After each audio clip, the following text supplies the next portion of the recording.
ಶ್ರೀ ಗುರುಭ್ಯೋ ನಮಃ. ಹರಿ ಓಂ.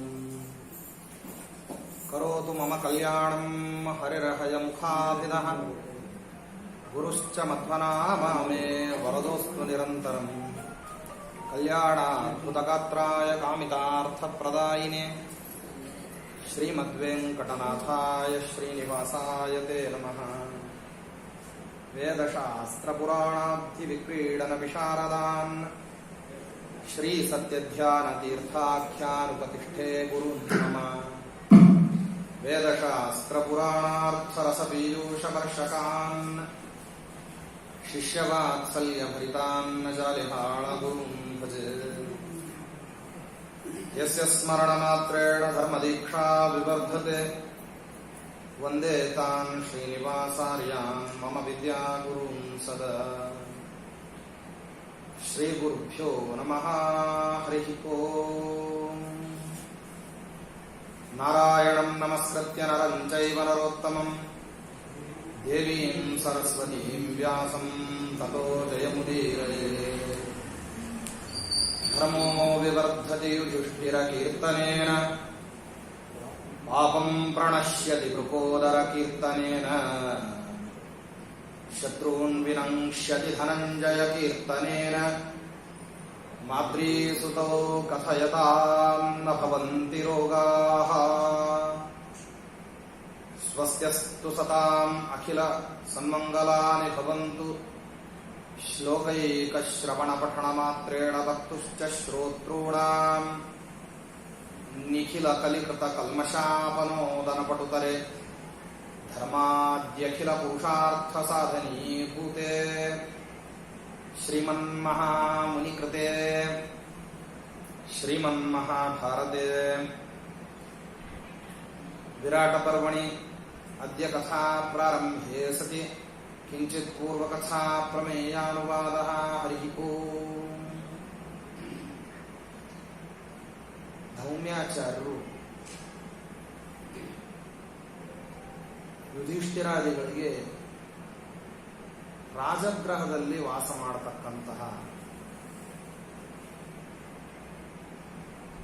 ವ್ಯಕ್ತಿ ಯಾವ ಬಗೆಯ ನಡವಳಿಕೆ ಉಳ್ಳವನಾಗಿರಬೇಕು ಅಂತನ್ನುವಂತಹ ವಿಷಯವನ್ನ ಪ್ರಸ್ತಾಪ ಮಾಡಲಿಕ್ಕೆ ಹೊರಟು. ನೋಡಿ, ಒಂದು ಸೂಕ್ಷ್ಮ ಅಂಶ ಇದೆ. ಬೇರೆಡೆಗೆ ನೀವು ನಿಮ್ಮ ಸ್ವಭಾವವನ್ನು ತೋರಿಸೋದಕ್ಕೂ ರಾಜಗೃಹದಲ್ಲಿ ನಿಮ್ಮ ಸ್ವಭಾವವನ್ನು ತೋರಿಸೋದಕ್ಕೂ ತುಂಬಾ ವ್ಯತ್ಯಾಸ ಇದೆ. ಬೇರೆಡೆಗೆಲ್ಲ ಏನಾಗ್ತದೆ ಅಂದ್ರೆ ನೀವು ನಿಮ್ಮ ಸ್ವಭಾವವನ್ನ ಪ್ರದರ್ಶನ, ಅವರವರ ಸ್ವಭಾವಗಳು ಒಂದೊಂದು ರೀತಿ ಇರ್ತದೆ. ದಿಢೀರಂತೂ ಕೋಪ ಬರತಕ್ಕಂತಹ ಸ್ವಭಾವ ಇರ್ತದೆ, ಕೋಪ ಮಾಡಿಕೊಳ್ಳುವಂತಹ ಗಟ್ಟಿಯಾಗಿ ನಗುವಂತಹ ಪ್ರವೃತ್ತಿ ಕೆಲವರು, ಸ್ವಲ್ಪ ಪರಿಚಯ ಆಗ್ತಿರೋ ನಮಗೇನೆ ಹೆಚ್ಚು ಸಲಿಗೆ ವಹಿಸ್ತಕ್ಕಂತಹ ಪ್ರವೃತ್ತಿ ಕೆಲವರು. ಪ್ರತಿಯೊಂದು ವಿಷಯವನ್ನ ಉದಾಸೀನವಾಗಿ ಸ್ವೀಕಾರ ಮಾಡತಕ್ಕಂತಹ ಸ್ವಭಾವ ಇರ್ತದೆ ಕೆಲವರಿಗೆ. ಮತ್ತೆ ಕೆಲವರಿಗೆ ಮಾತಾಡಬೇಕಾದ್ರೆ ಎಲ್ಲೋ ನೋಡ್ಕೊಂಡು ಮಾತಾಡುವಂತಹ ಸ್ವಭಾವ ಇರ್ತದೆ.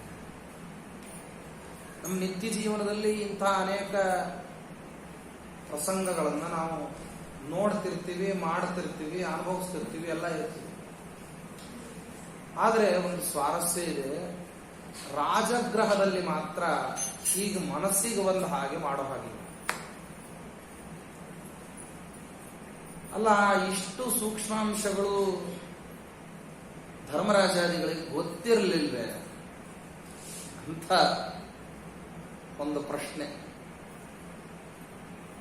ಅದಕ್ಕೆ ವೇದವ್ಯಾಸ ದೇವರಂತಾರೆ, ಕೆಲವಾರು ಸರ್ತೆ ಕೆಲವಾರು ವ್ಯಕ್ತಿಗಳಿಗೆ ಕೆಲವಾರು ವಿಷಯಗಳು ಬೇಡ, ಎಲ್ಲಾ ವಿಷಯಗಳು ಗೊತ್ತಿದ್ರು ಹೇಳಬೇಕು.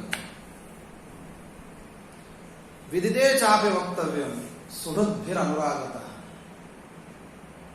ಗೊತ್ತಿದ್ರೂ ಹೇಳಬೇಕು.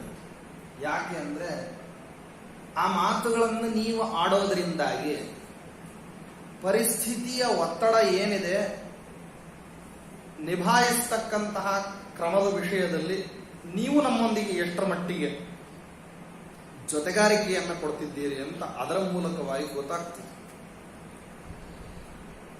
ಮಕ್ಕಳು ಪರೀಕ್ಷೆ ಬರೀಲಿಕ್ಕೆ ಹೋಗುವಂತಹ ಸಂದರ್ಭದಲ್ಲಿ ಪರೀಕ್ಷಾ ಅಭ್ಯರ್ಥಿಯಾಗಿರತಕ್ಕಂತಹ ವಿದ್ಯಾರ್ಥಿ ಯದ್ಯಪಿ ಒಳಗೆ ಬಂದು ತನ್ನ ಪರವಾಗಿ ಪರೀಕ್ಷೆಯ ಪ್ರಶ್ನೆ ಪತ್ರಿಕೆಯನ್ನು ನೋಡೋದಿಲ್ಲ ಕೂಡ ತಂದೆ ತಾಯಿಗಳು, ಆದರೆ ಹೊರಗೇನೆ ಹೋಗೋಕ್ಕಿಂತ ಮುಂಚೆ ಧೈರ್ಯದ, ಸಾಂತ್ವನದ, ವಿಶ್ವಾಸದ, ನಂಬುಗೆಯ ನುಡಿಗಳನ್ನು ಏನು ಆಡ್ತಾರೆ, ಆ ನುಡಿಯಿಂದ ಒಂದು ಕ್ರಮದ ಆತ್ಮವಿಶ್ವಾಸ, ನನ್ನ ಜೊತೆಗೆ ಇವರಿದ್ದಾರೆ ಅಂತನ್ನುವಂತಹ ಒಂದು ಮನಸ್ಸಿನಲ್ಲಿ ನಿರಾಳ ಭಾವ ಅದು ತುಂಬಿ ಬಂದಾಗ ವ್ಯಕ್ತಿ ತನ್ನ ಸಹಜ ಪ್ರವೃತ್ತಿಯನ್ನ ಮಾಡ್ಲಿಕ್ಕಾಗ್ತದೆ. ಇದು ಮೊದಲನೇ ಮಾನಸಿಕ. ಎರಡನೇದಾಗಿ ಆ ಮಾತುಗಳಿಗೆ ವಾಸ್ತವದಲ್ಲಿ ಬೆಲೆ ಎಷ್ಟಿದೆ ಎಷ್ಟಿಲ್ಲ ಅಂತನ್ನೋದಲ್ಲ. ಇವನೊಬ್ಬವನ್ ನನಗೆ ಸೂರಜ್ಜನ ಅಂತ ಯಾವಾಗ ಗೊತ್ತಾಗ್ತದೆ ಅಂದ್ರೆ ನನಗೆ ಏನೋ ಒಂದು ಅವಘಡಗಳು ನಡೀತಿರ್ಬೇಕಾದ್ರೆ ನನ್ನ ಅವಘಡಗಳನ್ನು ಅವನು ತಾನು ಅನುಭವಿಸ್ಲಿಕ್ಕೆ ಸಾಧ್ಯ ಆಗದೆ ಹೋದ್ರು ಸಾಂತ್ವನದ ವಚನಗಳನ್ನು, ಉಪಾಯದ ಮಾತುಗಳನ್ನು, ನಿಧಾನವಾಗಿ ಇರೋದನ್ನ, ನನ್ನೊಂದಿಗೆ ಇದ್ದು ನನ್ನ ಪ್ರಸಂಗಗಳಲ್ಲಿ ಭಾಗವಹಿಸಿ ಅವನು ಅದನ್ನ ಅನುಭವಿಸ್ತಾ ಅವನು ಅದರ ಬಗ್ಗೆ ಮಾತಾಡ್ದ ಅಂತಂದ್ರೆ ಆವಾಗ ಸಹಜವಾಗಿ ಬಾಂಧವ್ಯ ಬೆಳೀತದೆ.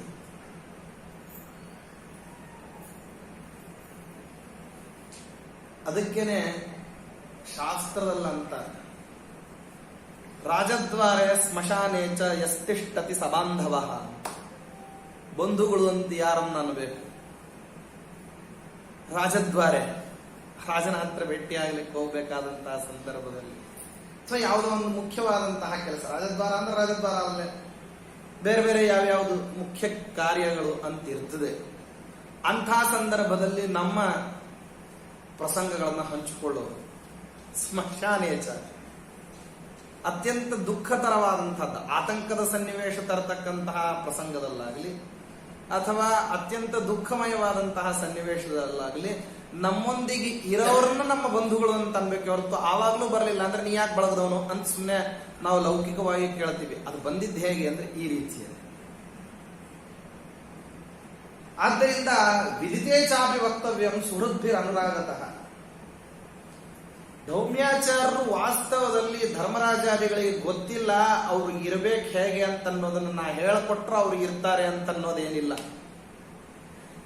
ವಿದಿತ ಸಕಲ ಶಾಸ್ತ್ರ ಸಂಪನ್ನರಾಗಿರತಕ್ಕಂತಹ ಪಾಂಡವರಿಗೆ ಧೌಮ್ಯಾಚಾರ್ಯರ ಉಪದೇಶ ಯದ್ಯಪಿ ಬೇಕಾಗಿಲ್ಲ.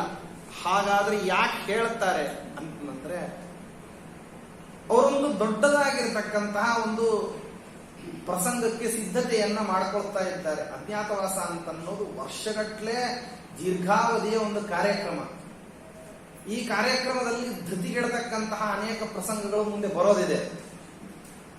ಮುಂದೆ ಏನಾಗ್ತದೆ ಅಂತ ಯದ್ಯಪಿ ಅವರೆಲ್ಲ ಭೀಮಸೇನ್ ದೇವರು ಇವರೆಲ್ಲರೂ ಸರ್ವಜ್ಞರು, ಅವರಿಗೆ ಮುಂದೆ ಏನಾಗ್ತದೆ, ಯಾರು ಬರ್ತಾರೆ, ಯಾವ ರೀತಿ ಎದುರಿಸಬೇಕು ಇದೆಲ್ಲ ಗೊತ್ತಿದ್ರು ಕೂಡ ಸಾಮಾನ್ಯನಾದಂತಹ ವ್ಯಕ್ತಿ ತಾನೊಂದು ವಿಷಮ ಪ್ರಸಂಗಗಳಲ್ಲಿ ಸಿಕ್ಕಾಕೊಳ್ತಿರ್ಬೇಕಾದ್ರೆ ಸಜ್ಜನನಾದವನು ಹೆಂಗ ಅದಕ್ಕೆ ಪ್ರತಿಕ್ರಿಯೆ ತೋರಿಸ್ಬೇಕು, ಸಾತ್ವಿಕನಿದ್ದ ಯೋಗ್ಯನಿದ್ದ ಹೆಂಗ ಪ್ರತಿಕ್ರಿಯೆ ತೋರಿಸ್ಬೇಕು. ನಿಮಗೆ ಇಂಥ ಒಂದು ಪ್ರಸಂಗ ಬಂದಿದೆ, ನಿಮ್ಮೊಂದಿಗೆ ನಾವಿದ್ದೀವಿ, ಅಲ್ಲಿ ಹೇಗಿರ್ಬೇಕು ಅಂತ ಅನ್ನೋದನ್ನ ನಮಗೆ ತಿಳಿದದ್ದ ನಾವು ಹೇಳ್ತೀವಿ. ಅದಕ್ಕಾಗಿ ಧೌಮ್ಯಾಚಾರ್ಯರು ಏನ್ ಮಾಡ್ತಾರೆ ಅಂದ್ರೆ ತಮ್ಮ ಅನುಭವದ ಕೋಶದಲ್ಲಿ ಇರತಕ್ಕಂಥದ್ದು ರಾಜನ ಪ್ರೀತಿಯನ್ನ ಸಂಪಾದನೆ ಮಾಡಲಿಕ್ಕೆ ತಮಗೂ ಗೊತ್ತಿರತಕ್ಕಂತಹ ಆಯಾಮಗಳು ಎಷ್ಟೆಷ್ಟಿದ್ದಾವೆ, ಎಷ್ಟು ಆಯಾಮಗಳಲ್ಲಿ ರಾಜನನ್ನು ಓಲೈಸೋದು. ರಾಜನ ಮನೆಗೆ ಹೋಗೋದು ಮಾತ್ರ ಅಲ್ಲ, ನೀವು ರಾಜನಾದಂತಹ ವ್ಯಕ್ತಿಗೆ, ರಾಜ ಪರಿವಾರದವರಿಗೆ ನೀವು ಅನಿವಾರ್ಯರಾಗಬೇಕು. ಮಾತೆತ್ತಿದ್ರೆ ಅವರು ನೀವಿದ್ದರೆ ಪ್ರಸಂಗದ ಪರಿಪೂರ್ಣತೆಯನ್ನು, ನೀವಿಲ್ಲದೆ ಹೋದರೆ ನಿಮ್ಮ ಶೂನ್ಯತೆ ಅಂತನ್ನೋದು ಅವರಿಗೆ ಯಾವುದೋ ವಿಧವಾದಂತಹ ಕೊರತೆಯನ್ನ ಕಾಡಿಸುವಷ್ಟರ ಮಟ್ಟಿಗೆ ಏನಾಗಬೇಕು ಅಂದ್ರೆ ನಿಮ್ಮ ಪಾತ್ರದ ಬಗ್ಗೆ ಅವರಿಗೆ ಅನಿವಾರ್ಯತೆ ಸೃಷ್ಟಿಯಾಗಬೇಕು. ಹಾಗೊಂದು ನೀವು ನಿಮ್ಮ ವ್ಯಕ್ತಿತ್ವವನ್ನ ಬೇರೆಯವರ ಮೇಲೆ ಛಾಪು ಮೂಡಿಸಿದ ಹಾಗೆ ನೀವು ನಡ್ಕೊಳ್ಬೇಕು ಅಂದ್ರೆ ನಿಮಗೇನ್ ಗುಣಗಳಿರ್ಬೇಕು ಅಂತನ್ನೋದನ್ನ ಅನುಭವದ ಮೂಸೆಯಲ್ಲಿ ಪಕ್ವವಾದಂತಹ ವಿಷಯಗಳನ್ನ ಏನ್ ಮಾಡ್ತಾರೆ ಅಂದ್ರೆ ಹೇಳ್ತಾ ಹೋಗ್ತಾರೆ. ನೈಷಾಂ ದಾರೇಷು ಕುರ್ವೀತ ಮೈತ್ರೀಂ ಪ್ರಾಜ್ಞ ಕದಾಚನ ಅಂತಃ ಪುರತರ ಏಚ ದ್ವೇಷ್ಟಿಯಾನ್ ಅಹಿತಾಶ್ಚಯ. ಇವರ ಒಂದು ಹೆಂಗಸರು ಅಂದ್ರೆ ಯಾರು ವಾಸ್ತವದಲ್ಲಿ ರಾಜ ಮನೆತನಕ್ಕೆ ಸಂಬಂಧಪಟ್ಟಿರ್ತಕ್ಕಂತಹ ಹೆಣ್ಣುಮಕ್ಕಳು ಯಾರಿರ್ತಾರೆ ಅವ್ರ ಜೊತೆಗೆ ಎಂದಿಗೂ ಸ್ನೇಹವನ್ನು ಮಾಡಬಾರ್ದು. ಆ ಸ್ನೇಹ ಯಾವುದೇ ಕ್ರಮದ್ದಾಗಿದ್ದರೂ ಕೂಡ ರಾಜನ ಕಿವಿಗೆ ಬಿತ್ತು ಅಂತಂದ್ರೆ ಅಪಾರ್ಥಕ್ಕೆ ಎಡೆ ಮಾಡಿ ಕೊಡ್ತದೆ. ಯಾವುದೇ ರೀತಿಯಾದಂತಹ ಒಳ್ಳೇದಿರ್ಬೋದು, ಮಾಡಬಾರದು. ಅದಕ್ಕೋಸ್ಕರವಾಗಿ ಹೇ ಪಾಂಡವ, ಅಗ್ನಿರಯಂ ಲೋಕೆ ಸರ್ವಶಸ್ತ್ರಮಯೋ ಮಹಾನ್ ಭರ್ತ ಭಕ್ತ ಚ ಭೂತಾನಾಂ ರಾಜ ಪುರುಷ ವಿಗ್ರಹ. ಈ ಜಗತ್ತಿನಲ್ಲಿ ಅಗ್ನಿ ಅಂತನ್ನೋದು ಎಲ್ಲಾ ರೀತಿಯಿಂದ ಭಯ ಹುಟ್ಟಿಸ್ತಕ್ಕಂತಹ ಪದಾರ್ಥ. ಎಲ್ಲೋ ಒಂದು ಕಿಡಿ ಸಿಡಿಬಾರದಲ್ಲಿ ಸಿಡಿತು ಅಂತಂದ್ರೆ ಏನಾಗ್ತದೆ ಅಂದ್ರೆ ಅನರ್ಥನೇ ಆಗಿಬಿಡುತ್ತೆ. ಆಕಸ್ಮಿಕವಾಗಿ ಗೊತ್ತಿಲ್ಲದೇನೆ ಯಾರೋ ಒಬ್ರು ಉರಿಸಿದ್ರು, ಏನೋ ಒಂದು ಪದಾರ್ಥ ಪಾತ್ರೆ ಇಟ್ಟು ಹೋಗಿದ್ರು ಅಂದ್ರೆ ಹಾಳಾಗೋಗ್ಬಿಡು, ಮನೆ ಒಪ್ಕೊಂಡು ಊರಿಲಿಕ್ಕೆ ಅವಕಾಶ ಏನ್ ಬೇಕಾಗ್ತದೆ. ಅಗ್ನಿ ಒಂದು ಕಡೆಗೆ ಸುಡುತ್ತದೆ ತಾನಿದ್ದಲ್ಲಿ, ಒಂದು ದಿಕ್ಕಿನಲ್ಲಿ ಸುಡುತ್ತದೆ. ರಾಜ ಇದಕ್ಕಿಂತ ಕೆಟ್ಟ.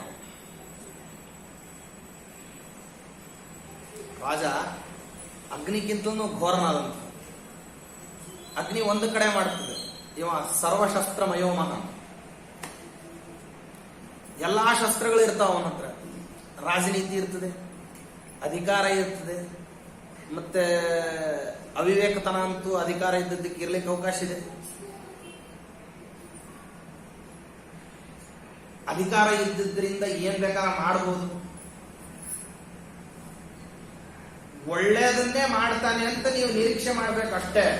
ಅವನು ಒಳ್ಳೇದ್ ಮಾಡ್ಬೇಕು ಅಂತ ಅನ್ನೋ ನಿಯಮ ಇಲ್ಲ, ಏನ್ ಬೇಕಾದ್ರೆ ಆಗ್ಬೋದ. ಭರ್ತ ಗೋಪ್ತಾ ಚ ಭೂತಾನಾಂ ರಾಜ ಪುರುಷ ವಿಗ್ರಹ. ಅವನಿಗೆ ಎಲ್ಲರನ್ನೂ ಪಾಲನೆ ಮಾಡಲಿಕ್ಕೆ, ರಕ್ಷಣೆ ಮಾಡಲಿಕ್ಕೆ ಗೊತ್ತಿದೆ. ಅವನೊಬ್ಬವನು ಪರಮಾತ್ಮನ ಪ್ರತೀಕ. ಆದ್ರೆ ಅವನು ಏನ್ ನಿರ್ಧಾರ ಮಾಡ್ತಾನೆ ಅಂತ ಅನ್ನೋದು ಗೊತ್ತಿಲ್ಲ. ಆದ್ರಿಂದ ನೀವು ತುಂಬಾ ಎಚ್ಚರದಿಂದ ಅವನ ಜೊತೆಗೆ ವ್ಯವಹಾರ ಮಾಡಬೇಕು. ಸರ್ವಾತ್ಮನ ವರ್ತಮಾನಂ ಯಥಾ ದೋಷೋ ನ ಸಂಸ್ಪೃಶೇತ ರಾಜಾನಂ ಉಪಜೀವಂತಂ ತಸ್ಯ ವೃತ್ತಿಂ ನಿಬೋಧತ. ರಾಜನನ್ನ ಉಪಜೀವಿಸಿಕೊಂಡು ಇರಬೇಕಾದ್ರೆ ಅಂದ್ರೆ ರಾಜನ ದ್ವಾರ ನನ್ನ ಜೀವನ ನಡೀತದೆ ಅಂತ ಹೇಳಿ ರಾಜನನ್ನ ಆಶ್ರಯಣ ಮಾಡಿಕೊಳ್ಬೇಕಾದಂತಹ ವ್ಯಕ್ತಿ ಯಾವಾಗಲೂ ಏನ್ ಮಾಡ್ಬೇಕಂದ್ರೆ ತನ್ನ ಶಾರೀರಿಕವಾದ, ತನ್ನ ವಾಚನಿಕವಾದ, ತನ್ನ ಮಾನಸಿಕವಾದಂತಹ ಯಾವುದೇ ಒಂದು ಅಭಿಪ್ರಾಯವನ್ನ ವ್ಯಕ್ತಪಡಿಸಿದ್ರೆ ದೋಷ ಅನ್ನೋದು ಬರಬಾರದು. ಅಷ್ಟು ಎಚ್ಚರ ಇರಬೇಕು. ಶಾರೀರಿಕವಾದಂತಹ ಹಾವಭಾವಗಳು, ಭುಜ ಕುಣಿಸೋದಾಗಿರ್ಬೋದು, ಗುಬ್ಬ ಹಾರಿಸೋದಾಗಿರ್ಬೋದು, ಕಣ್ಣು ಕೊಂಗಿಸೋದಾಗಿರ್ಬೋದು, ನಿಟ್ಟಿಸಿ ನೋಡೋದಾಗಿರ್ಬೋದು, ಬೇಕಾದವ್ರನ್ನ ನೋಡಬಾರ್ದು ಅಂತ ಅನ್ನೋದಿರ್ತದೆ. ರಾಜರಿಗೆ ಯಾರೋ ಬೇಕಾದವರು ಇರ್ತಾರೆ, ಅವರನ್ನು ದಿಟ್ಟಿಸಿ ನೋಡಿದ್ರು ಅಂದ್ರೆ ರಾಜರ ಅಪಾರ್ಥ ಮಾಡ್ಕೊಂತಾರೆ. ಎಷ್ಟು ಸೂಕ್ಷ್ಮ ಇರ್ತದೆ. ಆದ್ದರಿಂದ ನಾತಿವರ್ತೇತ ಮರ್ಯಾದಾಂ ಪುರುಷೋ ರಾಜಸಮ್ಮತಃ ವ್ಯವಹಾರಂ ಪುನರ್ಲೋಕೆ ಮರ್ಯಾದಾಂ ಪಂಡಿತಾಃ ವಿದುಃ. ರಾಜನ ಎದುರಿಗೆ ಮರ್ಯಾದೆಯನ್ನು ಮೀರಿ ನಡಿಬಾರದಂತೆ. ಮರ್ಯಾದೆಯ ಪರಿಭಾಷಾ ಅಂತನ್ನೋದು ನಮಗೆ ಕೇವಲ ಪಾಶ್ಚಾತ್ಯ ವ್ಯಕ್ತಿಗಳ ಸಮುದಾಯದಲ್ಲಿ ಇರತಕ್ಕಂಥವ್ರು ನಾವು ಮರ್ಯಾದೆಯ ಪರಿಭಾಷಾವನ್ನ ಬಹಳ ವಿಚಿತ್ರವಾಗಿ ನಾವು ಇತ್ತೀಚೆಗೆ ಅಭ್ಯಾಸ ಮಾಡಿದ್ದೇವೆ. ಈ 100-200 ವರ್ಷಗಳಲ್ಲಿ ಮರ್ಯಾದೆ ಪರಿಭಾಷೆಗಳು ನಮ್ಮಲ್ಲೆಲ್ಲ ಬದಲಾಗಿದ್ದಾವೆ. ಆದ್ರೆ ಭಾರತೀಯ ಸಂಸ್ಕೃತಿಯ ಮರ್ಯಾದೆಯ ಪರಿಭಾಷಾ ಅಂತಂದ್ರೆ ಏನು ಅಂದ್ರೆ, ದೊಡ್ಡ ವ್ಯಕ್ತಿಗಳ ಜೊತೆಗೆ ಇರಬೇಕಾದ್ರೆ ಅವರ ಅಭಿಪ್ರಾಯಕ್ಕೆ ಒಂದಂಶ ವಿರೋಧ ಆಗದೇ ಇರೋ ಹಂಗೆ ಎಚ್ಚರ ವಹಿಸಬೇಕಂತ. ಯಾವುದೋ ಸಂದರ್ಭದಲ್ಲಿ ಮಾತಿನ ಮಧ್ಯದಲ್ಲಿ ಅವರು ತಮ್ಮ ವೈಯಕ್ತಿಕವಾದ ವಿಷಯಗಳನ್ನು ಇನ್ನೊಬ್ಬರ ಜೊತೆಗೆ ಚರ್ಚಿಸ್ತಾ ಇದ್ರು ಅಂತಂದ್ರೆ ಅಲ್ಲಿಯೇ ಇದ್ದಂತಹ ಸೇವಕ ಅಲ್ಲಿ ಇರಬಾರ್ದಂತೆ. ಮಾತಿನ ಮಧ್ಯದಲ್ಲಿ ಆರಂಭ ಆಗಿ ಆ ಚರ್ಚೆ ಮುಂದುವರಿಯುವಂತಹ ಸಂದರ್ಭದಲ್ಲಿ ಈ ಸೇವಕನಾದವನು ಅದನ್ನು ಕೇಳಿಸ್ಕೋಬಾರ್ದು ಅಂತ ಅವರಿಗೆ ಅಭಿಪ್ರಾಯ ಇರ್ತದೆ. ಆದ್ರೆ ಇವ ಇದ್ದಿರುವಂತಹ ಇವನ ಅಸ್ತಿತ್ವವನ್ನ ಮರ್ತು ಬಿಟ್ಟು ಮಾತಾಡ್ತಾ ಇರ್ತಾರೆ. ಅವರ ಬಂಧುಗಳು, ಬಾಂಧವರು, ರಾಜನೀತಿಜ್ಞರಾಗಿರ್ತಕ್ಕಂಥವ್ರು, ಮಂತ್ರಿ ಮಹೋದಯರುಗಳು, ಇಂಥವ್ರು ಯಾವೊಬ್ರು ಬಂದಂತಹ ಸಂದರ್ಭದಲ್ಲಿ ಲೋಕಾಭಿರಾಮವಾಗಿರತಕ್ಕಂತಹ ಮಾತುಗಳನ್ನ ಆಡೋ ತನಕನೂ ಸರಿ. ಗಹನವಾದ ವಿಷಯ ಪ್ರಸ್ತಾಪ ಆಯಿತು ಅಂತಂದ್ರೆ ಆ ವಿಷಯ ಪ್ರಸ್ತಾಪ ಆಗೋದನ್ನ ನೋಡಿಕೊಂಡು ಎಷ್ಟು ಎಚ್ಚರದಿಂದ ಸಾಧ್ಯ ಇದೆ ಅಷ್ಟು ಎಚ್ಚರದಿಂದ ಬೇಗ ಎದ್ದು ಹೋಗ್ಬೇಕು. ಅಲ್ಲಿ ಇರಬಾರ್ದು, ಆಕಸ್ಮಿಕವಾಗಿಯೂ ಇರ್ಲಿಕ್ಕೆ ಹೋಗ್ಬಾರ್ದಂತೆ. ಮಾತಾಡಿ ಆದ ನಂತರದಲ್ಲಿ ಇವ ನಮ್ಮ ಮಾತುಗಳನ್ನು ಕೇಳಿಸ್ಕೊಂಡ ಅಂತಂದ್ರೆ ಅವನ ಬಗ್ಗೆ ದುರಭಿಪ್ರಾಯ ಮೂಡ್ತದಂತ ರಾಜನ. ಯಾವ ಮಾತನ್ನು ಇವ ಕೇಳಿಸ್ಕೋಬಾರ್ದಾಗಿತ್ತು ಸೇವಕನಾದಂಥವನು ಇವನು ಯಾಕೆ ಕೇಳಿಸ್ಕೊಂಡ? ಇವ ಮುಂದೆ ಏನ್ ಮಾಡ್ತಾನೆ ಅಂತ ಅನ್ನೋ ಪ್ರಶ್ನೆ ಅವನಿಗೆ ಗೊತ್ತಿಲ್ಲ ರಾಜನಿಗೆ. ಅವ ಏನ್ ಮಾಡ್ತಾನೋ ಬಿಡ್ತಾನೋ, ಅವ ಮಾಡ್ಲಿ ಮಾಡದೇ ಇರ್ಲಿ, ಅವ ಕೇಳಿಸ್ಕೋಬಾರ್ದು. ಅಂದ್ರೆ ನೋಡ್ರಿ ಎಷ್ಟು ಇಂಗಿತಜ್ಞತಾ ಅಂತ ಅನ್ನೋದಿರ್ಬೇಕು. ಅಂದ್ರೆ ಎಷ್ಟು ಅಭಿಪ್ರಾಯಕ್ಕನುಸಾರವಾಗಿ ನಡವಳಿಕೆಯನ್ನು ರೂಢಿಸ್ಕೊಂಡಿರ್ಬೇಕು ರಾಜಸೇವಕನಾಗಿರತಕ್ಕಂಥವ್ನು. ಮರ್ಯಾದಾಂ ನಾತಿ ವರ್ತೇತ, ಮರ್ಯಾದೆಯ ಎಲ್ಲೆಯನ್ನ ತಾನು ಮೀರದೇ ಇರೋ ಹಂಗಿರ್ಬೇಕಂತೆ. ಮೀರದೇ ಇರೋ ಹಂಗಿರ್ಬೇಕಂತ. ನೈ ಪುತ್ರಂ ನ ನಪ್ತಾರಂ ನ ಭ್ರಾತರಂ ಅರಿಂದಮ ಸಮತಿಕ್ರಾಂತ ಮರ್ಯಾದಂ ಪೂಜಯಂತಿ ನರಾಧಿಪಾಹ. ಮಗ ಇರಬಹುದು, ಮೊಮ್ಮಗ ಇರಬಹುದು, ಹೆಂಡತಿ ಇರಬಹುದು, ಅಣ್ಣ ತಮ್ಮಂದರಾಗಿರಬಹುದು, ಅವರು ತಮ್ಮ ಮರ್ಯಾದೆ ಎಲ್ಲೆಯನ್ನ ಮೀರ್ತಿದ್ದಾರೆ ಅಂತ ಏನಾದ್ರೂ ರಾಜನಿಗೆ ಅನಿಸ್ಬಿಡ್ತು ಅಂತಂದ್ರೆ ಸೂಕ್ಷ್ಮವಾಗಿ ಹೇಳುತ್ತಾರೆ. ಇನ್ನೊಂದು ಅರ್ಥ, ಅವ ಬಂದ್ರೆ ನನ್ನ ಕೊಠಡಿಯೊಳಗೆ ಬರೋಕ್ಕಿಂತ ಮುಂಚೆ ನೀವು ನನ್ನ ತಡಿ ಅಂತ ಹೇಳ್ತಾರೆ. ಬಹಳ ಸೂಕ್ಷ್ಮವಾಗಿ ಬಾಗಲಲ್ಲಿ ನಿಂತವನಿಗೆ ಎಚ್ಚರ ಕೊಡ್ತಾರೆ. ಇವನಿಗೆ ಹೇಳೋದೇ ಇಲ್ಲ, ಈ ಮಗನಿಗೂ ಹೇಳೋದಿಲ್ಲ, ಮೊಮ್ಮಗನಿಗೂ ಹೇಳೋದಿಲ್ಲ. ಯಾವನಿಗೆ ಹೇಳ್ತಾರೆ? ಬಾಗಲ್ನಲ್ಲಿ ನಿಂತವನಿಗೆ. ಅದನ್ನೂ ಮೀರಿ ಬಂದ ಅಂದ್ರೆ ಇವನಿಗೆ ಹೊಡೆಯೋದಿಲ್ಲ, ಅವನನ್ನ ಕರೆದು ಹೊಡಿತಾರೆ. ನನ್ನ ಕೊಠಡಿಯೊಳಗೆ ಬರೋಕ್ಕಿಂತ ಮುಂಚೆ, ನೀ ಬಿಡೋಕ್ಕಿಂತ ಮುಂಚೆ ನನ್ನ ಅಭಿಪ್ರಾಯ ಕೇಳಲಾರ್ದ ಯಾಕೆ ಬಿಟ್ಟಿ ಅಂತ ಇವನಿಗೆ ಹೊಡಿಲಾರ್ದ ಅವನಿಗೆ ಹೊಡಿತಾರೆ. ಅಂದ್ರೆ ಅವನಿಗೆ ಹೊಡೆದ್ರೆ ಇವ ಅರ್ಥ ಮಾಡ್ಕೋಬೇಕು. ಮಗನೋ, ಮೊಮ್ಮಗನೋ, ಹೆಂಡತಿಯೋ, ಯಾರೋ ಇನ್ನೊಬ್ರು ಬೇರೆಯವರಾದವ್ರು ಅವ್ರು ಅರ್ಥ ಮಾಡ್ಕೋಬೇಕೇನಂದ್ರೆ ಅವನಿಗೆ ಭೌತಿಕವಾಗಿ, ಶಾರೀರಿಕವಾಗಿ ಏಟು ಬಿದ್ದಿದೆ. ಈ ಏಟು ವಾಸ್ತವದಲ್ಲಿ ಅವನಿಗಲ್ಲ, ನನಗೆ ಅಂತ ಹೇಳಿ ಅರ್ಥ ಮಾಡ್ಕೋಬೇಕು. ಅಷ್ಟು ಸೂಕ್ಷ್ಮ ಇದೆ. ಫಿಸಿಕಲಿ ಹೊಡೆತ ಮಾತ್ರ ಸೇವಕನಿಗೆ, ಅದೇಂದು ಹೊಡೆದಲ್ಲ. ಅವರನ್ನ ಬಿಡಲ್ಲ. ಯಾರನ್ನ? ಹೆಂಡತಿ ಮಕ್ಕಳನ್ನ ಬಿಡೋದಿಲ್ಲ. ಯಾಕೆ ಅಂದ್ರೆ ತಾವು ಮಾಡತಕ್ಕಂತಹ ಆಲೋಚನೆಗಳು ಯಾರಿಗೆ ಗೊತ್ತಾಗಬೇಕು ಅಂತ ರಾಜ ಬಯಸ್ತಾನೋ ಅವರನ್ನು ಬಿಟ್ಟು ಬೇರೆಯವ್ರಿಗೆ ಗೊತ್ತಾಗಬಾರದು ಅಂತನೂ ಬಯಸ್ತಾನ. ಬಹಳ ವಿಚಿತ್ರವಾದಂತಹ ಮನಸ್ಥಿತಿಗಳಿರ್ತವೆ. ಯಾಕೆಂದ್ರೆ ಆ ಅಧಿಕಾರ ಅನ್ನೋದು ಆ ರೀತಿ ಅವ್ರನ್ನ ಏನ್ ಮಾಡಿರ್ತದೆ ಅಂದ್ರೆ ಅಂಥ ಒಂದು ಮುಳ್ಳಿನ ಆಸನದ ಮೇಲೆ ಕೂಡಿಸ್ಬಿಟ್ಟಿರ್ತದೆ. ಅದು ಗೊತ್ತಾಗಬಾರ್ದು, ಸರ್ವಥಾ ಗೊತ್ತಾಗಬಾರ್ದು ಅಂತಾರೆ. ಯಾರವನು? ಯಾವ ಬೇಕಾದವನಾಗಿರ್ಬೋದು ಈ ರೀತಿ ನಿರ್ಧಾರ ಮಾಡ್ತಾರೆ. ಅವರು ಹೀಗೆ ನಡ್ಕೋತಾರೆ ಕೂಡ. ಗಚ್ಚನ್ನಪಿ ಪರಾಂ ಭೂಮಿಂ ಭೂಮಿಪಾಲ ನಿಯೋಜಿತ ಜಾತ್ಯಂಧೈವ ಮನ್ಯತ ಮರ್ಯಾದಾಂ ಅನುಚಿಂತಯನ್. ಬಹಳ ಸರ್ವೋತ್ಕೃಷ್ಟವಾದಂತಹ ವೈಭವೋಪೇತವಾದಂತಹ ಜಾಗಕ್ಕೆ ಹೋದರೂ ಕೂಡ ರಾಜನೇ ಹೇಳಿದ್ದಾನೆ ನಿಂದೆ ಅಂತ ಹೇಳಿದ್ರನ್ನು ಕೂಡ ಅಲ್ಲಿ ತನ್ನ ಸ್ವಾಯತ್ತವಾದಂತಹ ಅಧಿಕಾರವನ್ನು ಸೇವಕನಾದವನು ಪ್ರದರ್ಶನ ಮಾಡಬಾರದು. ಯಾವನು ರಾಜವಸತಿಯಲ್ಲಿ ಇರಬೇಕು ಅಂತ ಹೋಗ್ತಿದ್ದಾನೋ ಅವನು ಎಂದಿಗೂ ಈ ರೀತಿ ನಡ್ಕೋಬಾರದು. ಎಷ್ಟು ನಿಯಮಗಳನ್ನ ಹೇಳ್ತಾ ಹೋಗ್ತಾರೆ ಅಂತಂದ್ರೆ, ರಾಜ ಯಾವುದನ್ನ ಕೊಟ್ಟಿರ್ತಾನೆ ನಿನಗೆ ಅದು ತನ್ನ ವೈಭವದಕ್ಕಿಂತ ನಿನ್ನ ವೈಭವ ಹೆಚ್ಚಾಗೋಂಗಿದ್ರೆ ಆ ಪದಾರ್ಥ ಬಳಸಬಾರ್ದು ಅಂತ ರಾಜನೇ. ರಾಜನೇ ಕೊಟ್ಟಿರ್ತಾನೆ ಯಾವುದೋ ಒಂದು ರತ್ನದ ಹಾರ, ಸಂತೋಷದಿಂದ ರಾಜ ಕೊಟ್ಟ, ಅವನೆದುರಿಗೆ ಆಡ್ಯತೆಯಿಂದ ಹಾಕೊಂಡ್ ಬರಬಾರ್ದಂತದ್ದು.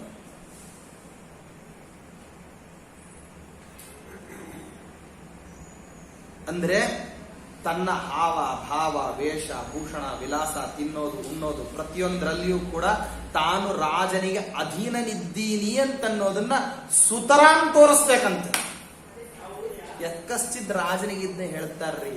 ಒಂದು ಯೋಚನೆ ಮಾಡಿ, ಧೌಮ್ಯಾಚಾರ್ಯರು ಒಬ್ಬ ಯಕ್ಕಶ್ಚಿತ್ ರಾಜನ ಮನೆಯಲ್ಲಿದ್ದು ಅವನ ಪ್ರೀತಿಯನ್ನು ಸಂಪಾದನೆ ಮಾಡಲಿಕ್ಕೆ ಇಷ್ಟು ನಿಯಮಗಳನ್ನು ಹೇಳ್ತಾರೆ.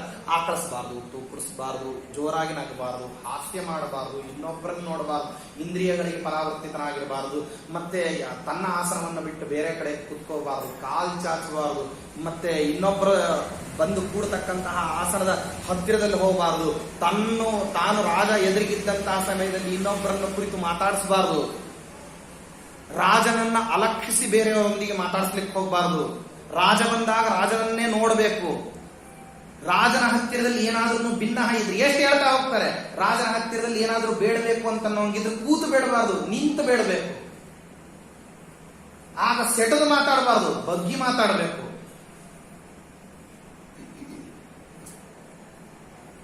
ಕೇಳ್ಕೋಬೇಕಾದಂತಹ ಸಮಯದಲ್ಲಿ ಎದುರಿಗೆ ಬಂದು ಕೇಳಬೇಕು, ಹಿಂದೆ ಬಂದು ಮಾತಾಡಬಾರ್ದು. ಅಂಗರಕ್ಷಕರು ಹಿಂದಿರಬೇಕೆ ಹೊರತು ಬೇರೆಯವರೆಲ್ಲರೂ ರಾಜನ ಎದುರಿಗೆ ಕಾಣಿಸ್ಬೇಕು. ಅಂಗರಕ್ಷಕ ಮುಂದೆ ಬರಬಾರ್ದು, ಬೇಡುವಂತಹ ವ್ಯಕ್ತಿಗಳು ಹಿಂದೆ ಹೋಗಬಾರ್ದು. ಏನ್ ಕೇಳಲಿ ಅಂತ ಕತ್ತು ತಿರುಗಿಸಿ ಕೇಳಬಾರ್ದು, ಕೇಳಲಿಕ್ಕೆ ನೀ ಅವನ ಎದುರಿಗೆ ಬರಬೇಕು. ಅವನ ಹಿತಾಹಿತ ಪ್ರಸಕ್ತಿಗಳನ್ನು ಎಲ್ಲವನ್ನು ಕೂಡ ಊಹಿಸಬೇಕು. ನಡೆದ್ರೆ ಒಂದು ಹೆಜ್ಜೆ ಅವನಕ್ಕಿಂತ ಹಿಂದಿರೋ ಹಂಗ ನಡೆಯಬೇಕು. ತೀರಾ ಹಿಂದೆ ಬೀಳಬಾರ್ದು, ಮುಂದಕ್ಕೆ ಹೋಗಬಾರ್ದು. ಇಷ್ಟು ನಿಯಮಗಳನ್ನ ಒಬ್ಬ ರಾಜನ ಮನೆಯಲ್ಲಿ ವಾಸ ಮಾಡಿ ಪ್ರೀತಿ ಸಂಪಾದನೆ ಮಾಡ್ಲಿಕ್ಕೆ ನಿಯಮಗಳನ್ನು ಹೇಳ್ತಾರೆ ಅಂದ್ರೆ ಯೋಚನೆ ಮಾಡ್ರಿ. ಪರಮಾತ್ಮನ ಎದುರಿಗೆ ಸಾಲಿಗ್ರಾಮ ಅಂತ ಹೇಳಿ ಪೆಟ್ಟಿಗೆ ಬಿಚ್ಕೊಂಡು ಕೂತಾಗ ಯಾಕೆ ತಲೆ ಮೇಲೆ ಕೈ ಇಟ್ಕೊತೀರಿ? ಇನ್ನೆಷ್ಟು ವಾಂಗ್ನಿಯಮಗಳಿರಬೇಕು, ಇನ್ನೆಷ್ಟು ನಿಯಮಬದ್ಧರಾಗಿರ್ಬೇಕು. ಯಾಕೆಂದ್ರೆ ಎದುರಿಗೆ ಕೂತಿರ್ತಕ್ಕಂತಹ, ಯಾಕಂದ್ರೆ ನೀವು ಕರೆದಿರ್ತೀರ ದೇವರನ್ನ, ಜೈತಿರ್ತಾರೆ ಬಹಳ ಸ್ವಾರಸ್ಯವಾಗಿ ಹೇಳುತ್ತಾರೆ.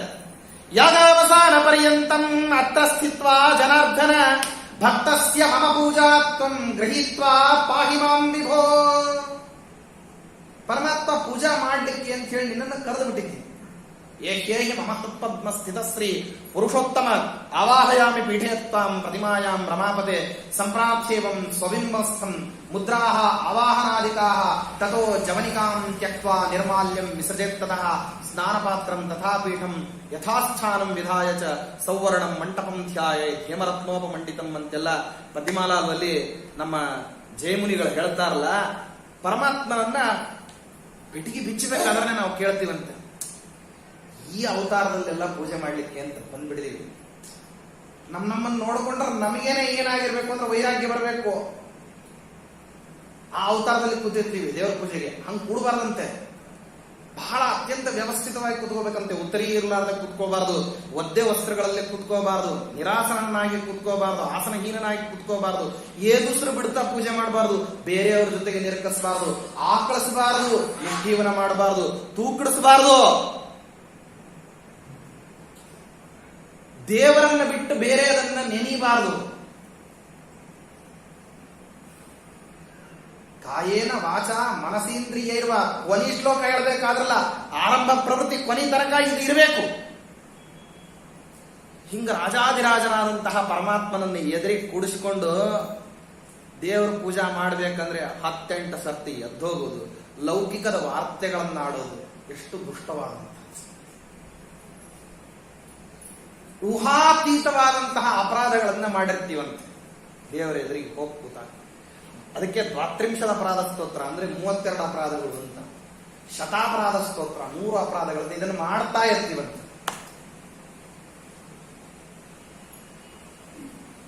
ಎಷ್ಟು ಹೇಳುತ್ತಾರೆ ಅಂತಂದ್ರೆ, ಇಷ್ಟೂ ಅಪರಾಧಗಳನ್ನ ಮಾಡಿಯೂ ದೇವರ ಹತ್ರ ಹೋಗಿ ಕೇಳ್ತೀವಂತೆ, ನಾನು ಹಿಂಗೆಲ್ಲ ಅಪರಾಧ ಮಾಡ್ತೀನಿ ಅಂತ ಹೇಳಿ ನೀ ಎದ್ದು ಹೋಗೋಂಗಿಲ್ಲ. ಮತ್ತೆ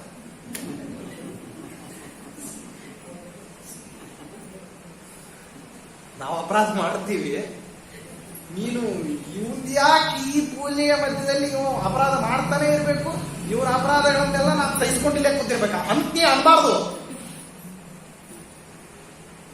ನೀನೇನ್ ಮಾಡ್ಬೇಕು, ನಾವು ಅಪರಾಧ ಮಾಡಿದ್ರು ಸಹಿಸ್ಕೊಂಡು ನಾವು ಪೂಜಾ ಮುಗಿಸೋ ತನಕ ನೀ ಇಲ್ಲೇ ಇದೇ ಪ್ರತಿಮಾದಲ್ಲಿ ನಾವು ಕಳಿಸೋ ತನಕ ನೀ ಇಲ್ಲೇ ಕೂತಿರ್ಬೇಕು.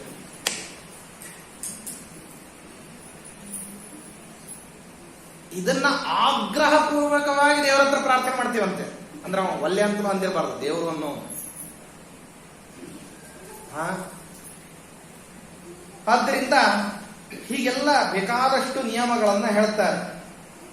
ಎಡಕ್ಕೆ ಯಾವನು ಕೂತ್ಕೋಬೇಕು, ಬಲಕ್ಕೆ ಯಾವನು ಕೂತ್ಕೋಬೇಕು, ಸೇವಕನಾದವನು ಹೆಂಗ್ ಬರಬೇಕು, ವಿದ್ವಾಂಸನಾಗಿದ್ರೆ ಹೆಂಗ್ ಮಾತಾಡಬೇಕು. ಮತ್ತೆ ನಿತ್ಯದಲ್ಲಿಯೂ ಕೂಡ ರಾಜನ ಆಸ್ಥಾನಕ್ಕೆ ಹೋಗ್ತಿದ್ದಾನೆ ಅಂದ್ರೆ ಎಷ್ಟರ ಮಟ್ಟಿಗೆ ತಾನು ಆಲಸ್ಯ ಬಿಟ್ಟು ಹೋಗ್ಬೇಕು. ಸಭಾ ಆರಂಭ ಆದ್ಮೇಲೆ ಹೋಗ್ಬಾರ್ದು. ರಾಜ್ಯಸಭಾಕ್ಕೆ ಹೋಗ್ಬೇಕಂದ್ರೆ ಸಭಾ ಆರಂಭ ಆದ್ಮೇಲೆ ಹೋಗ್ಬಾರ್ದು. ಸಭಾ ಆರಂಭ ಆಗೋಕ್ಕಿಂತ ಮುಂಚೆ ಹೋಗಿರ್ಬೇಕು. ರಾಜ ಬರೋಕ್ಕಿಂತ ಮುಂಚೆ ಕಾದಿರ್ಬೇಕು. ರಾಜ ಬರೋಕ್ಕಿಂತ ಮುಂಚೆ ಕಾದಿರ್ಬೇಕು. ಅಂಥ ಒಂದು ವರ್ಚಸ್ಸು ರಾಜನಿಗೆ. ಹುಟ್ಟಿ ಜಗನ್ನಾಥನ ಮಹಿಮಾ ಹೇಳಬೇಕಾದ್ರೆ ಒಂದು ಸ್ವಾರಸ್ಯ ಹೇಳ್ತಾರೆ. ಇವತ್ತಿಗೂ ಅದ್ಯಾಪಿ ಕೊಚ್ಚಿ ರಾಜ ಅಂತನ್ನೋನಿದ್ದಾನೆ ನೋಡಿ. ಅವನು ಒರಿಸ್ಸಾ ಪ್ರಾಂತ್ಯವನ್ನ ಆಳುವಂತಹ ಕಾಲದಲ್ಲಿ ಒಂದು ನಿಯಮ ಮಾಡಿಟ್ಟಿದ್ದಾನೆ. ಪೂರ್ವಜರು ಯಾರೋ ಒಬ್ರು ಆ ನಿಯಮಕ್ಕೆ ಬದ್ಧರಾಗಿದ್ದಾರೆ. ಅದ್ಯಾಪಿ ಇವತ್ತಿಗೂ ಆ ರಥ ಹೊರಡಬೇಕು. ಅವನದು ಜಗನ್ನಾಥನ ರಥಯಾತ್ರೆ ಹೊರಡಬೇಕು. ಬಹಳ ದೊಡ್ಡ ಪ್ರಸಿದ್ಧವಾದಂತಹ ರಥಯಾತ್ರೆ. ಪ್ರಾಯ ಈ ಆಷಾಢ ಮಾಸದಲ್ಲಿ ಅವಾಗೂ ಬರ್ತದೆ. ಆ ರಥಯಾತ್ರೆ ಹೊರಡಬೇಕಂದ್ರೆ ದೊಡ್ಡ ನಿಯಮ ಏನ್ ಗೊತ್ತಾ? ಕಸ ಹೊಡಿಲಿಕ್ಕೆ ರಾಜ ಬರಬೇಕು. ಅದೊಂದು ದೊಡ್ಡ ವೈಭವ. ಅವ ರಾಜ ಪೋಷಾಕನ್ನು ತೊಟ್ಟುಕೊಂಡು ಬಂದು ರಥದ ಎದುರಿಗೆ ಅವ ಕಸ ಹೊಡೆದ ಮೇಲೆ ಕಸ ಮುಂದೆ ಹೋಗ್ಬೇಕು. ಅವನ ರಥ ಮುಂದೆ ಹೋಗ್ಬೇಕಂದ್ರೆ ಇನ್ನೆಂಥ ದೊಡ್ಡವನ್ ನಾನು ಇದ್ದೀನಿ ಅಂತ ಪರಮಾತ್ಮ ಹೇಳ್ಬೇಕು. ಯಾವುದೋ ಒಂದು ಸಣ್ಣ ನಿಯಮಕ್ಕೆ ಈ ರೀತಿ ಮಾಡಿಟ್ಬಿಟ್ಟಿದ್ದಾನೆ.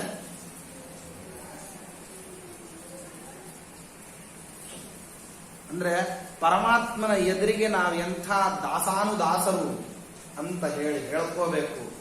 ಎಷ್ಟರ ಮಟ್ಟಿಗೆ ನಾವು ನಿನ್ನನ್ನು ಆಶ್ರಯಿಸಿದ್ದೀವಿ ಅಂತ ಭಿನ್ನಯಿಸ್ಕೋಬೇಕು, ತೋರಿಸ್ತಾರ.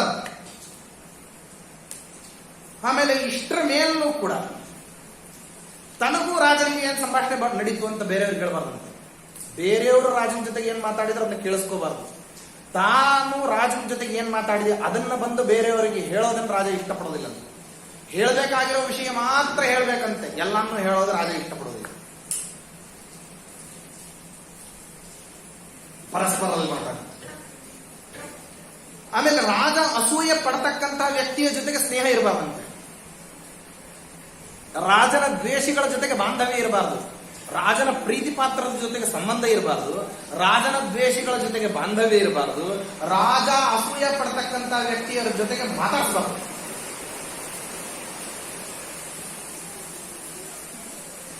ಹಿಂದೆ ನಿಯಮಗಳು.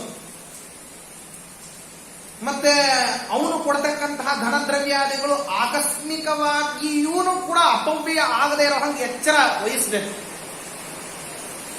ಅವನು ಏನೋ ಬೇಕಾದಷ್ಟು ಸಂಪತ್ತನ್ನು ಇವನ ಮೇಲೆ ಸಂತೋಷದಿಂದ ಕೊಟ್ಟ, ಅದೇನಾದ್ರೂ ಅಪವ್ಯಯ ಆಗಿದೆ ಅಂತ ಅವನ ಕಣ್ಣಿಗೆ ಬಿದ್ದರೆ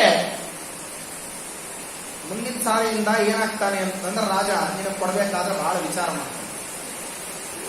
ಅರ್ಹನಾಗಿದ್ದರೂ ಇವನಿಗೆ ಕೊಡೋದನ್ನ ನಿಲ್ಲಿಸ್ತಾನೆ. ನೀವು ತಗೊಳ್ರಿ ಅನ್ನೋದಲ್ಲ, ನಿಮ್ಮ ಬಗ್ಗೆ ಅಭಿಪ್ರಾಯ ರಾಜನಿಗೆ ಬೇರೆದು ಬರ್ತದೆ.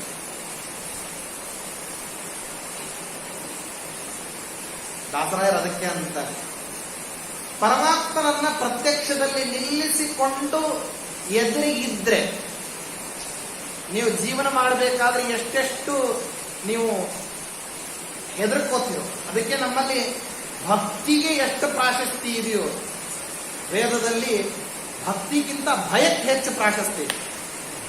ಭಯ ಪಡಬೇಕಂತ ಯಥೇಚ್ಛವಾಗಿ ಕೆಲವು ಕಡೆ ಎಲ್ಲ ಇವತ್ತಿನ ದಿನಮಾನಗಳಲ್ಲಂತೂ ನಾನು ಬಹಳ ಕಡೆ ನೋಡ್ತೀನಿ.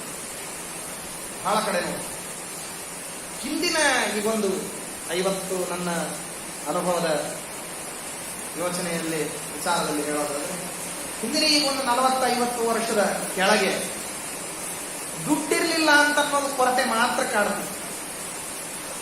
ಈಗ ದುಡ್ಡು ಒಂದು ಬಿಟ್ಟು ಎಲ್ಲಾದ್ರೂ ಕೊರತೆ ಕಾಡ್ತಾ ಇದೆ. ದ್ರವ್ಯ ಇಲ್ಲ ಅಂತ ಅನ್ನೋದೇ ಸರ್ವ ಸಮಸ್ಯೆಗಳಿಗೆ ಮೂಲ. ಈಗ ಒಂದು 50% ಕೆಳಗೆ ಅಲ್ಲಂದ್ರಿಪ್ಪ, ಏನಾರ ಮಾಡ್ಬೇಕು, ಹಿಂಗ್ಯಾಕ್ರಿ ಬದುಕಿದ್ರಿ, ಈಗೆಲ್ಲ ಚೆನ್ನಾಗಿದ್ದೀರಲ್ರಿ ಗೋಪಾಲಕೃಷ್ಣ ಅಂತಂದ್ರೆ ಏನ್ ಮಾಡೋಣ ಸರಿ. ಅವತ್ತಿನ ಕಾಲಕ್ಕೆ ಏನೂ ಇರಲಿಲ್ಲ. ಸರ್ವೇ ವಿಷಯ ಕಂಡುಲ ಪ್ರಸ್ಥಮೂಲಾಹ. ಅವತ್ತವತ್ತಿನ ಅನ್ನ ಹುಳಿ ನಡೆದ್ರೆ ಅದು ದೊಡ್ಡ ವಿಷಯ. ಅನ್ನ ಹುಳಿ ಅಲ್ಲ, ಆ ಕಡೆ ಎಲ್ಲ ಅನ್ನ ಸಾರು, ಅದೇ ದೊಡ್ಡದಾಗ. ದ್ರವ್ಯವನ್ನ ಯಥೇಚ್ಛವಾಗಿ ವಿನಿಯೋಗ ಮಾಡುತ್ತೀವಿ ಅಂತನ್ನುವಂಥದ್ದು ಇರಲೇ ಇರಲಿಲ್ಲ. ಸಂಪಾದಿತವಾದಂತಹ ದ್ರವ್ಯದ ಅಪವ್ಯಯವನ್ನ ಯಾವ ಹಿರಿಯರು ಸಹಿಸ್ತಿರಲಿಲ್ಲ. ತಮ್ಮನೆಯೊಳಗೆ ಯಾರು ಅಪವ್ಯಯ ಮಾಡೋದಲ್ಲ, ಬೇರೆಯವರ ಮನೆಯಲ್ಲಿ ಅಪವ್ಯಯ ಮಾಡಿದ್ರೂ ಸಹಿಸ್ತಿರಲಿಲ್ಲ. ಹೆಂಗ್ ಹಾಳು ಮಾಡ್ತೀರಿ ನಮ್ಮ ಹಿರಿಯರೆಲ್ಲ ಹೇಳಬೇಕಾದಂತೆ. ನಿಮಗೆ ಪದಾರ್ಥ ಸಿಕ್ಕು ಬಿಟ್ಟಿದೆ ಅಂದ್ರೆ ನಿಮಗೆ ನಿಮ್ಮ ಸ್ವಾತಂತ್ರ್ಯದ ಬುದ್ಧಿ ಬಂದಿದೆ. ಒಂದನ್ನ ಚೆನ್ನಾಗಿ ಯೋಚನೆ ಮಾಡಿ. ನೀವು ಯಾರಾದ್ರೂ ಆಗಿರಲಿ, ಸಂಪಾದನೆ ಹೆಂಗಾದ್ರೂ ಮಾಡಿರಿ, ಅದನ್ನು ಉಪಭೋಗ ಮಾಡಬೇಕಾದ್ರೆ ಏನು ಪುಣ್ಯ ನಿಮಗೆ ವ್ಯಯ ಆಗ್ತಾ ಇದೆಯಲ್ಲ. ಇಂಥ ಒಂದು ಘನಿಷ್ಠತರವಾದಂತಹ ಒಂದು ಒಳ್ಳೆ ಉತ್ತಮವಾದ ಜೀವನವನ್ನು ನೀವು ನಿರ್ವಹಣೆ ಮಾಡ್ತಾ ಇದ್ದೀರಿ ಅಂದ್ರೆ ಇವೆಲ್ಲ ಸಾರ್ವಜನಿಕ ಅನುಭವಿಸವಾದಂತಹದ್ದು. ನೀವು ಪುಣ್ಯವನ್ನು ಖರ್ಚು ಮಾಡ್ತಿದ್ದೀರಿ.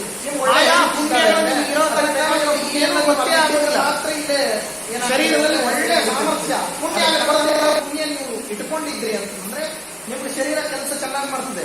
ವಯೋಮಾನ ಆಗ್ಲಿ ಆಗದೆ ಇರ್ಲಿ, ಕೆಲವರು ವಯೋಮಾನ ಆಗ್ಲಿಕ್ಕೂ ಶರೀರ ಚೆನ್ನಾಗಿ ಕೆಲಸ ಮಾಡ್ತದೆ, ಯಾಕಂದ್ರೆ ಪುಣ್ಯ ಇರ್ತದೆ. ಕೆಲವರು ವಯೋಮಾನ ಆಗದೇನೆ ಕೈ ಕೊಡ್ಲಿಕ್ಕೆ ಆರಂಭ ಆಗ್ತದೆ, ಪುಣ್ಯ ಇರೋದಿಲ್ಲ. ಆದ್ರಿಂದ ನಮ್ಮ ಹಿರಿಯರ ಊರುಗಳೆಲ್ಲ ಒಂದು ಮಾತನ್ನು ನೋಡಿ, ಪದಾರ್ಥ ಹೆಂಗಾರ ಬರಲಿ ಅದಕ್ಕೆ ಪುಣ್ಯ ಖರ್ಚು ಆಗ್ತದೆ ಅಂತ ನಿಮಗೆ ಗೊತ್ತಿದೆಯಾ ಗೊತ್ತಿಲ್ಲ. ಗೊತ್ತಿದೆ ಅಂದ್ರೆ ಪುಣ್ಯದ ಅಪವ್ಯಯ ಅಲ್ವಾ. ಪದಾರ್ಥದ ರೂಪದಲ್ಲಿ ಪುಣ್ಯವನ್ನ ಅಪವ್ಯಯ ಮಾಡ್ತಿದ್ದೀವಿ. ಹೆಂಗ್ ಸಹಿಸ್ಕೋತೀರಿ ನೀವಿನ್ನ? ಸ್ವಲ್ಪ ಕಡಿಮೆ ಮಾಡ್ರಿ. ಏನು ಯದ್ವಾ ತದ್ವಾ ಖರ್ಚುಗಳನ್ನ ಮಾಡ್ತಿದ್ದೀರಿ, ಇದನ್ನ ಮಾಡಬೇಡ್ರಿ.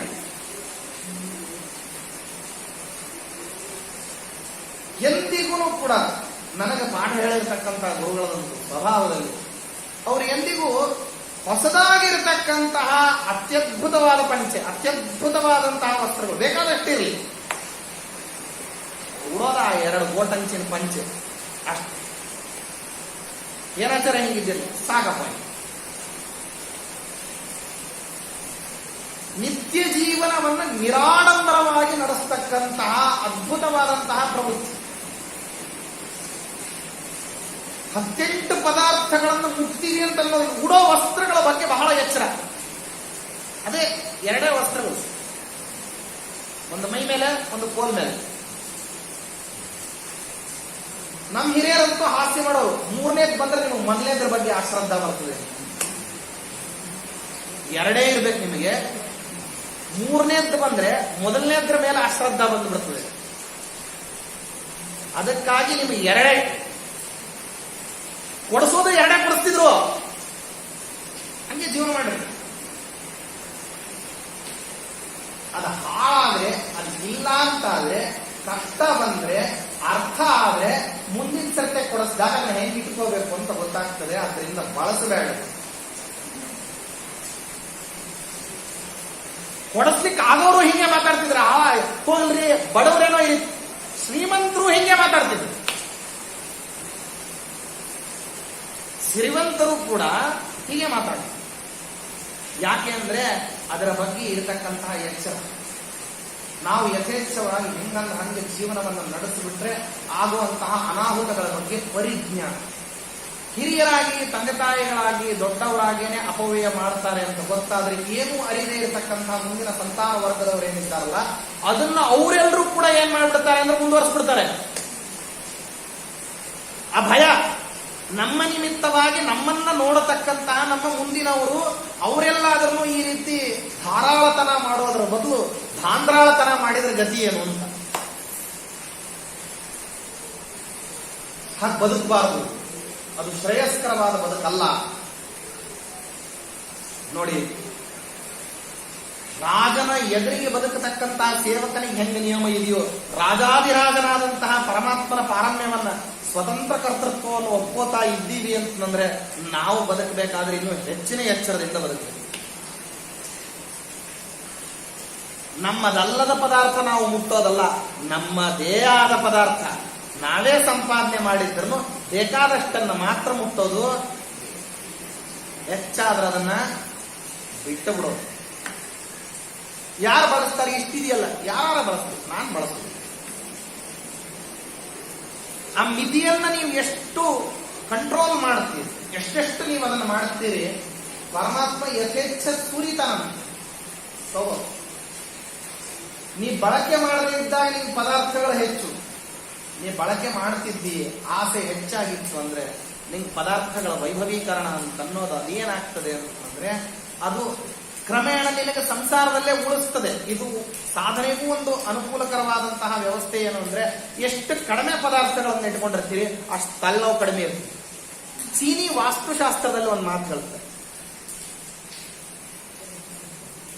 ಏನಾಚಾರ ಇದೆಲ್ಲ ಇದೆಯಾ? ಇಲ್ಲಿದೆಯಾ? ಅಲ್ಲಿ ಏನ್ ಹೇಳ್ತಾರೆ ಅಂದ್ರೆ ಎಲ್ಲೇ ಮನೆ ಕಟ್ರಿ ಸಜ್ಜಾ ಮಾಡಿಸ್ಬೇಡ್ರಿ ಅಂತ ಹೇಳ್ತಾರೆ.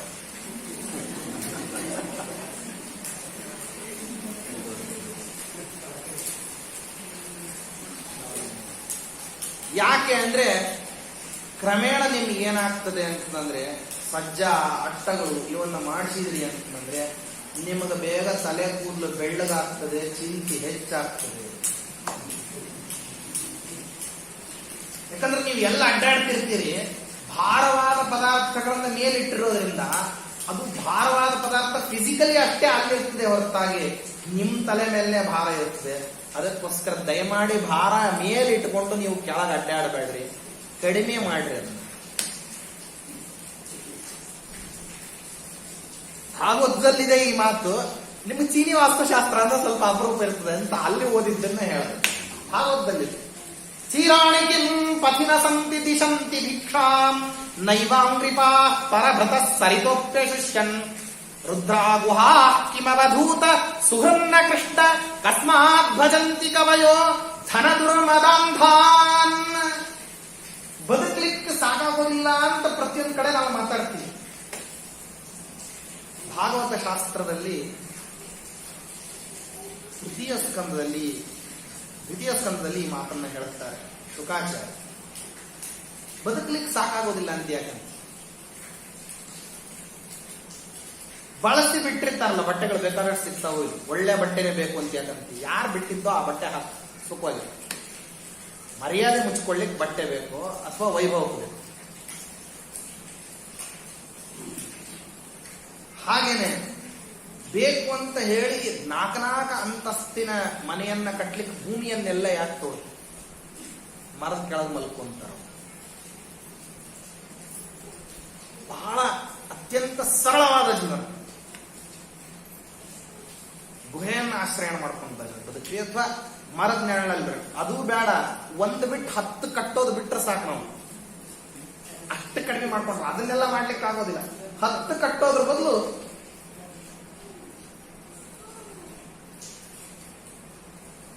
ಯಾಕೆ ಇಷ್ಟೆಲ್ಲ ನಾವು ಪ್ರತಿಯೊಂದಕ್ಕೂ ಏನ್ ಮಾಡ್ತೀವಿ ಅಂದ್ರೆ ಪ್ರತಿಯೊಂದು ನಮ್ಮ ಬೇಕುಗಳಿಗೋಸ್ಕರ ಈ ಹೊಡೆದಾಟಕ್ಕೆ ನಾವು ಇಳಿದು ಏನಾಗ್ತಿದ್ದೀವಿ ಅಂದ್ರೆ ಈ ಸಾಂಸಾರಿಕ ಪದಾರ್ಥಗಳ ಜೊತೆಗೆ ಹೆಚ್ಚು ಸಂಪರ್ಕವನ್ನು ಮಾಡ್ತಾ ಪರಮಾತ್ಮನಿಗೆ ನಾವು ಬೆನ್ನು ಮಾಡ್ತಾ ಇದ್ದೀವಿ. ಶಾಸ್ತ್ರ ಅದನ್ನ ಹೇಳ್ತದೆ, ಎಷ್ಟು ನೀನು ಪರಮಾತ್ಮನಿಗೆ ಬೆನ್ನು ಮಾಡ್ತೀಯ ಅಷ್ಟು ಪ್ರಪಂಚಕ್ಕೆ ಹತ್ರ ಆಗ್ತೀಯ, ಎಷ್ಟು ಪ್ರಪಂಚಕ್ಕೆ ಬೆನ್ನು ಮಾಡ್ತೀಯ ಅಷ್ಟು ಪರಮಾತ್ಮನಿಗೆ ಹತ್ರ ಆಗ್ತೀಯ.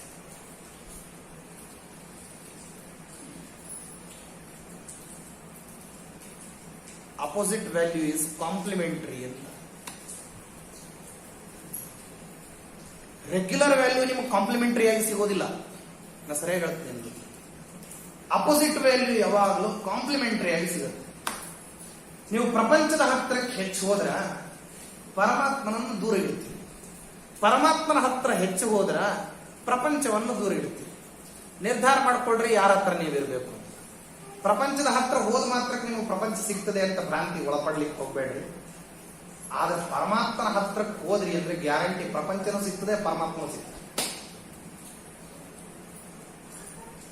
ಆದ್ದರಿಂದ ಇದನ್ನ ಭಗವಂತನ ಸಾಧನೆಯ ವಿಶೇಷ ವಿಷಯವನ್ನ ತಿಳಿಸೋದಕ್ಕೋಸ್ಕರ ಯಕ್ಕಶ್ಚಿತ್ ರಾಜನ ಹತ್ತಿರದಲ್ಲಿ ತಾತ್ಕಾಲಿಕವಾಗಿ ಆಗಬಹುದಾಗಿರತಕ್ಕಂತಹ ಸಾಂಸಾರಿಕ ಸೌಲಭ್ಯಗಳಿಗೋಸ್ಕರವಾಗಿಯೂ ನೀವೇನ್ ಮಾಡ್ಬೇಕಂದ್ರೆ ರಾಜಪ್ರೀತಿಯನ್ನ ನೀವು ಸಂಪಾದನೆ ಮಾಡಬೇಕು. ಎಷ್ಟು ರಾಜ ಸುಪ್ರೀತನಾಗ್ತಾನೆ ಅಷ್ಟು ನಿಮಗೆ ಏನಾಗ್ತದೆ ಅಂದ್ರೆ ಅನುಕೂಲಗಳಾಗ್ತದೆ. ಆದ್ರಿಂದಾಗಿ ಯಾವತ್ತಿಗೂ ರಾಜನ ಹತ್ತಿರದಲ್ಲಿ ಬಹಳ ಎಚ್ಚರದಿಂದ ನೀವು ಜೀವನವನ್ನು ನಿರ್ವಹಣೆ ಮಾಡ್ರಿ. ಹಾಗೇನೆ ಇನ್ನು ಹೇಳ್ತಾರೆ, ರಾಜನ ಮಕ್ಕಳ ಜೊತೆಗೆ ಹೆಚ್ಚಿಗೆ ಸಲಿಗೆಯನ್ನು ಬೆಳೆಸ್ಕೋಬೇಡ. ಹಾಗೇನೆ ಅವರಿಗೆ ಬೇಡವಾದವ್ರ ಜೊತೆಗೆ, ರಾಜನಿಗೆ ಬೇಕಾದವರಿಗೆ ಬೇಡವಾದವರು ಯಾರಿದ್ದಾರೋ ಅವ್ರ ಜೊತೆಗೂ ಹೆಚ್ಚು ಸಂಪರ್ಕ ಇಟ್ಕೋಬೇಡ. ಇದೊಂದು ನಿಯಮ ಇದೆ.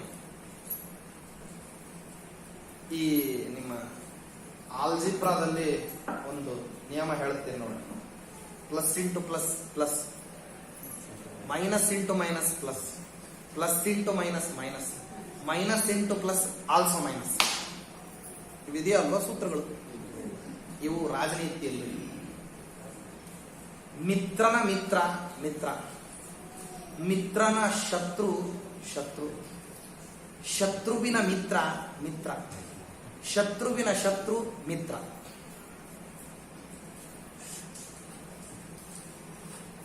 ಎಲ್ಲೆಲ್ಲಿ ಬಳಕೆ ಮಾಡಿದ್ದಾರೆ ಅಂತ ಆಶ್ಚರ್ಯ ಆಗತ್ತ. ಅದಕ್ಕೇನೆ ನಾ ಹೇಳಿದ್ದು, ಯದಿ ಹಾಸ್ತಿ ತದನ್ಯತ್ರ ಎನ್ನೆಯ ಹಾಸ್ತಿ ಕಥಂಚನ. ಇಲ್ಲಿಲ್ಲ ಅಂದ್ರೆ ಪ್ರಪಂಚದಲ್ಲಿ ಆ ನಿಯಮಗಳೇ ಎಲ್ಲೂ ಇಲ್ಲ, ಇಲ್ಲಿದೆ ಅಂದ್ರೆ ಪ್ರಪಂಚದಲ್ಲಿ ಅದಿದೆ ಅಂತ. ಇವು ಅಲ್ಲಿ ನಿಯಮಗಳಲ್ವಾ, ಇಲ್ಲಿಂದ ಎರವಲಾಗಿ ಪಡೆದಿರುವಂತಹ ನಿಯಮಗಳು. ಆದ್ರಿಂದ ರಾಜನ ಶತ್ರುವಿನ ಜೊತೆಗೆ ಮಿತ್ರತ್ವ ಇರಬಾರದು. ರಾಜನ ಮಿತ್ರನ ಜೊತೆಗೆ ಶತ್ರುತ್ವವನ್ನು ಬೆಳೆಸಬಾರದು. ರಾಜನ ಶತ್ರುವಿನ ಜೊತೆಗೆ ಶತ್ರುತ್ವವನ್ನು ಮಾಡದೇ ಇರಬಾರದು. ರಾಜನ ಮಿತ್ರನ ಜೊತೆಗೆ ಮೈತ್ರಿಯನ್ನ ಕೆಡಿಸ್ಕೋಬಾರದು.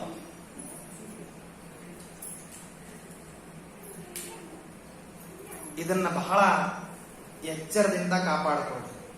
ನಮ್ಮ ಸಿದ್ಧಾಂತದಲ್ಲೂ ಹಿಂಗೆ ಹೇಳ್ತೀವಿ, ಪರಮಾತ್ಮನ ದ್ವೇಷಿಗಳ ಜೊತೆಗೆ ದ್ವೇಷವನ್ನು ಮಾಡಿರಿ. ದಾಸರಾಯರದ ಒಂದು ಪದ್ಯ ಇದೆಯಲ್ವಾ, ಬಹಳ ಸ್ವಾರಸ್ಯಕರವಾದದ್ದು. ಪರಮಾತ್ಮನ ದ್ವೇಷಿಗಳ ಜೊತೆಗೆ ದ್ವೇಷವನ್ನು ಇಟ್ಕೋಬೇಕು. ಪರಮಾತ್ಮನ ಭಕ್ತರ ಜೊತೆಗೆ ಸಂಘವನ್ನ ಇಟ್ಕೋಬೇಕು. ಸಂಘವಾಗಲಿ, ಸಾಧು ಸಂಘವಾಗಲಿ, ಸಂಘದಿಂದ ಲಿಂಗದೇಹ ಭಂಗವಾಗಲಿ ಅಂತ ಕೇಳ್ತಾರೆ. ಪರಮಾತ್ಮನ ಭಕ್ತರ ಜೊತೆಗೆ ಸಂಘ ಇರಬೇಕಂತೆ, ಪರಮಾತ್ಮನ ದ್ವೇಷಿಗಳ ಜೊತೆಗೆ ದ್ವೇಷ ಇರಬೇಕಂತೆ, ಪರಮಾತ್ಮನ ದ್ವೇಷಿಗಳ ಸಂಘ ಮಾಡೋರ ಜೊತೆಗೆ ದ್ವೇಷ ಇರಬೇಕಂತೆ, ಪರಮಾತ್ಮನ ಭಕ್ತರ ಜೊತೆಗೆ ದ್ವೇಷ ಮಾಡೋರ ಜೊತೆಗೆ ದ್ವೇಷ ಇರಬೇಕು. ಅಲ್ಲಿ ನಿಯಮ ಇದೆ. ಯಾಕೆಂದ್ರೆ ಇದು ಇಲ್ಲಿ ನಿಯಮ. ಭಾಗವತಕ್ಕೆ ಹೋದ್ರೆ ಆ ರೀತಿ, ಆಲ್ಜಿಬ್ರಾಕ್ ಹೋದ್ರೆ ಈ ರೀತಿ. ಆದ್ರಿಂದ ಶಾಸ್ತ್ರ ಇದನ್ನ ಏನ್ ಮಾಡ್ತದೆ ಅಂತಂದ್ರೆ ಚೆನ್ನಾಗಿ ಹೇಳುತ್ತದೆ. ಏನಾಂತು ಸೇವಮಾನಸ್ಯ ನರಸೀಮಾಂ ಚತುರ್ವಿಧಾಂ ದ್ವಿಧಾ ವಿವಿದ್ಯತೆಯ ಮೂಲಂ ರಾಜಮೂಲೋಪಸೇವಿನಃ. ಈ ರೀತಿಯಲ್ಲಿ ಇದ್ದು ಈ ನಾನು ಹೇಳಿರತಕ್ಕಂತಹ ನಿಯಮಗಳನ್ನು ಯಾರು ಪರಿಪಾಲನೆ ಮಾಡ್ತಾರೆ, ಧೌಮ್ಯಾಚಾರರು ಅಂತ ಯಾರಿಗನ್ನ ಪರಿಪಾಲನೆ ಮಾಡ್ತಾರೆ, ಅವರು ಏನ್ ಮಾಡ್ತಾರೆ ಅಂತಂದ್ರೆ ರಾಜನ ಪ್ರೀತಿಯನ್ನ ಸಂಪಾದನೆ ಮಾಡ್ತಾರೆ. ಒಂದು ವೇಳೆ ಇದಕ್ಕೆ ವಿರುದ್ಧವಾಗಿ ನಡೆದರೆ ರಾಜವಸತಿಯಲ್ಲಿ ವಾಸ ಮಾಡ್ಲಿಕ್ಕೆ ಆಗುವುದಿಲ್ಲ.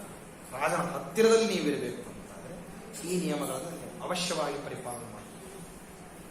ಅದಕ್ಕೋಸ್ಕರ ರಾಜಕಾರಣದಲ್ಲಿ ಪರ್ಮನೆಂಟ್ ಫ್ರೆಂಡ್ಶಿಪ್ ಇಲ್ಲ, ಪರ್ಮನೆಂಟ್ ಎನಿಮಿಟಿ ಇಲ್ಲ. ಅದು ರಾಜಕಾರಣ ಅಂತ ರಾಜಕೀಯ ಬರ್ತಾರೆ.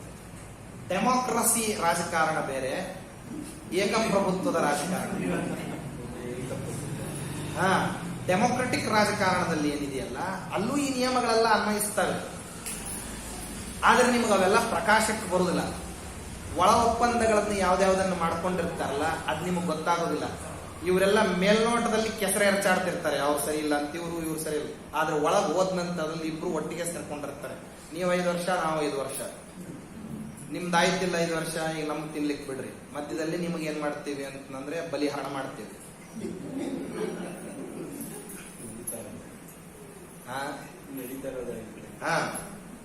ಇದೆಲ್ಲ ಏನಂತಂದ್ರೆ ಈ ರಾಜಕಾರಣ ಏನಿದೆಯಲ್ಲ, ಈ ರಾಜಕಾರಣವನ್ನ ಮಾಡ್ಲಿಕ್ಕೆ ಇವ್ರಿಗೆ ಬುದ್ಧಿ ಅಲ್ಲ, ಇವ್ರಿಗೆ ಕುತ್ಸಿತವಾದಂತಹ ಆಚಾರಗಳಿದ್ರೆ ಸಾಕು.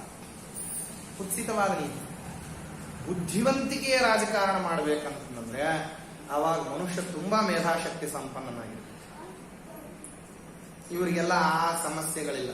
ಇವರಿಗೆ ಒಂದೇ ಒಂದು ನಾನು ಹೇಳತಕ್ಕಂತ ರಾಜಕಾರಣದಲ್ಲಿ ಏನಿದೆಯಲ್ಲ, ಪ್ರಜಾ ಅನುರಾಗವನ್ನ, ಪ್ರಜಾ ಪ್ರೀತಿಯನ್ನು ಸಂಪಾದನೆ ಮಾಡಿಕೊಂಡು ಪ್ರಜಾರಂಜಕನಾಗಿ ರಾಜ್ಯಭಾರ ಮಾಡತಕ್ಕಂತ ನೀತಿಯನ್ನ ನಾ ಹೇಳ್ತಿದ್ದೇನೆ. ಇದು ಹಂಗಲ್ಲ, ಇದು ತುಷ್ಟೀಕರಣದ ರಾಜಕಾರಣ. ನೀವು ಒಂದು 80% ಒಬ್ರಿಗೆ ಮೀಸಲಾತಿ ಕೊಡ್ತೀರಿ ಅಂದ್ರೆ ಅವರೆಲ್ಲರೂ ನಿಮ್ಗೆ ಓಟ್ ಹಾಕ್ಬಿಟ್ರು ಅಂತಂದ್ರೆ ನೀವು ಪುನಃ ಇನ್ನು 5 ವರ್ಷಕ್ಕೆ ಅಧಿಕಾರಕ್ಕೆ ಬರ್ತೀರಿ ಅಂತ ತುಷ್ಟೀಕರಣದ ರಾಜಕಾರಣ. ಇದು ಪ್ರಜಾರಂಜಕವಾದಂತಹ ವ್ಯವಸ್ಥೆ ಅಲ್ಲ. ಪ್ರಜಾರಂಜಕನಾಗಿ ರಾಜ್ಯಭಾರವನ್ನ ಮಾಡಬೇಕು ಅಂತಂದ್ರೆ ಅವಾಗ ತುಷ್ಟೀಕರಣದ ರಾಜಕೀಯ ಏನಿದೆಯಲ್ಲ ಇದು ತಾತ್ಕಾಲಿಕ. ರಂಜಿಸುವ ಹಾಗೆ ರಾಜ್ಯಭಾರ ಮಾಡೋದೇನಿದೆಯಲ್ಲ ಅದು ಶಾಶ್ವತ. ರಂಜಿಸುವ ಹಾಗೆ ರಾಜ್ಯಭಾರ ಮಾಡಬೇಕಂದ್ರೆ ಒಬ್ಬ ವ್ಯಕ್ತಿಯನ್ನ ನೀವು ಅವನ ವ್ಯಕ್ತಿತ್ವದ ಆಧಾರದ ಮೇಲೆ ಗೌರವಿಸಿ ಅವನನ್ನು ಒಪ್ಕೊಳ್ಬೇಕು. That is not so easy. ಇದು ಬಹಳ ಸುಲಭ ಅಲ್ಲ. ವ್ಯಕ್ತಿತ್ವದಿಂದ ಇನ್ನೊಬ್ಬನಿಗೆ ಪರಿಣಾಮವನ್ನು ಬೀರುವಂತಹ ಗಾಢ ಪ್ರಭಾವವನ್ನು ಬೀರತಕ್ಕಂತಹ ವ್ಯಕ್ತಿತ್ವವನ್ನು ಸಂಪಾದನೆ ಮಾಡಬೇಕಂದ್ರೆ ತುಂಬಾ ಮಣ್ಣು ಹೊರಬೇಕಾಗ್ತದೆ ಅದಕ್ಕೆ ರಾಜಕೀಯದಲ್ಲಿ. ಇದೆಲ್ಲ ಏನಿದೆಯಲ್ಲ, ಅವ ಬೇಡ ಅಂತ ಹೇಳೋದ್ಮೇಲೆ ಇವರು 70 ವರ್ಷದಿಂದ ಇವರು ಮೀಸಲಾತಿ ಮುಂದುವರಿಸ್ತಾ ಇದ್ದಾರೆ. ಅಲ್ಲಿ ವಾಸ್ತವದಲ್ಲಿ ಸಂವಿಧಾನದಲ್ಲಿ ಇರುವಂತಹ ಚೌಕಟ್ಟುಗಳು, ಕಟ್ಟುಪಾಡುಗಳೇ ಬೇರೆ. ಇವು ಒಂದು ನಿಯಮವನ್ನು ಹಾಕೊಂಡು ನೀವು ನಡಿಬೇಕು ಅಂದಾಗ ಅದಕ್ಕೆ ವ್ಯಾಹತಿ ಬರೋ ಹಂಗೆ ನೀವು ವ್ಯವಹಾರವನ್ನು ಮಾಡಬಾರ್ದು. ಅದೆಲ್ಲ ಇವರು ಮಾಡ್ತಾರೆ. ಸ್ವಾರಸ್ಯ, ಮೋಸ ಅಷ್ಟೇ. ನೀವು ಪ್ರಜಾರಂಜಕನಾಗಿ ರಾಜ್ಯಭಾರವನ್ನು ಮಾಡ್ತೀರಿ ಅಂತಂದ್ರೆ ಅದರ ತೂಕನೇ ಬೇರೆ. ಅದಕ್ಕಾಗಿ ಅಂತಾರೆ ರಾಜ ಮೇಧಾವಿಯಾಗಿರ್ತಕ್ಕಂತಹ ಸೇವಕನನ್ನ ಬಹಳ ಚೆನ್ನಾಗಿ ಹತ್ತಿರದಲ್ಲಿ ಇಟ್ಕೊಂಡಿರ್ತಾರೆ. ಒಂದು ಉದಾಹರಣೆ ಹೇಳ್ತೀನಿ. ಅಮೆರಿಕಾದ ಅಧ್ಯಕ್ಷ ಇದ್ನಲ್ಲ, ಜಾನ್ ಎಫ್ ಕೆನಡಿ ಅಂತ, ಅವನಿಗೆ ಸಂಬಂಧಪಟ್ಟಿರುವಂತಹ ಒಂದು ಪ್ರಸಂಗ. ಅವನು ಇಡೀ ಅಮೆರಿಕಕ್ಕೆ ಅಧ್ಯಕ್ಷ, ಎಲ್ಲ ಕಡೆ ಉಪನ್ಯಾಸ ಮಾಡ್ತಿದ್ದ. ಒಳ್ಳೆ ಅದ್ಭುತವಾದಂತಹ ಉಪನ್ಯಾಸ. ಹೋದಾಕ್ಷಣಕ್ಕೆ ಅವನ ಉಪನ್ಯಾಸವನ್ನು ಕೇಳಬೇಕು ಅಂತ ಎಲ್ಲ ಜನ ಸೇರ್ತಿದ್ರು. ಒಂದಾವರ್ತಿ 7-8 ಕಡೆ ಹೇಳ್ಬಿಟ್ಟಿದ್ದ, ಗಂಟ್ಲು ಬಿದ್ದು ಹೋಗ್ಬಿಟ್ಟಿತ್ತು. ಕಾರ್ನಲ್ಲಿ ಹೋಗ್ತಿರ್ಬೇಕಾದ್ರೆ ಚಿಂತೆ ಮಾಡ್ತಾ ಕೂತಿದ್ದ. ಡ್ರೈವರ್ ಹೇಳಿದ, ಸಾಕಾಗೋಗಿದೆ, ಇವತ್ತು ಹೇಳ್ತಿರೋದು ಇದು 9ನೇ ಅಂತ ಹೇಳ್ಬೇಕು. ಡ್ರೈವರ್ ನಕ್ಕನಂತ. ಯಾಕೆ ಅಂತ ಕೇಳಿದ್ರು. ನೀವ್ ಹೇಳೋ ಉಪನ್ಯಾಸನ ಅದನ್ನ ನಾನು ಹೇಳ್ತೀನಿ ಬಿಡ್ರಿ ಅಂತ. ಕೆನಡಿ ಪಕ್ಕದಲ್ಲೇನೆ ಬಾಂಬ್ ಸಿಡಿದಿರೋ ಅಂತ ಅನುಭವ. ಏನು ಹಿಂಗೆ ಹೇಳ್ತಾನೆ, ನಿಮ್ಮ ಉಪನ್ಯಾಸ ಹೌದಲ್ಲ, ನಾ ಹೇಳ್ತೀನಿ.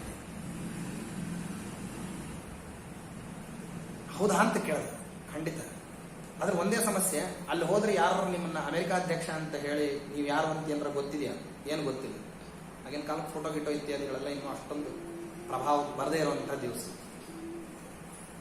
ನಾನು ಹೇಳ್ತೀನಿ, yes you can do it ಅಂತ. ಬಾ ಹಾಗಾದ್ರೆ ಒಂದು ಕೆಲಸ ಮಾಡು, ಸ್ವಲ್ಪ ಹೊತ್ತು ಡ್ರೈವಿಂಗ್ ಮಾಡ್ತೀವಿ, ಹತ್ರ ಬರ್ತೀರೋ ಹಂಗೇನೆ, ನಾ ಹಿಂದೆ ಬರ್ತೀನಿ, ನೀನು ಮುಂದೆ ಬಾ ಅಂತ driver.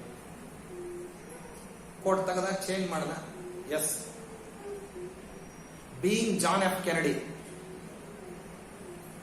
How you tackle the person ಅಂತ ಕೇಳಿದ.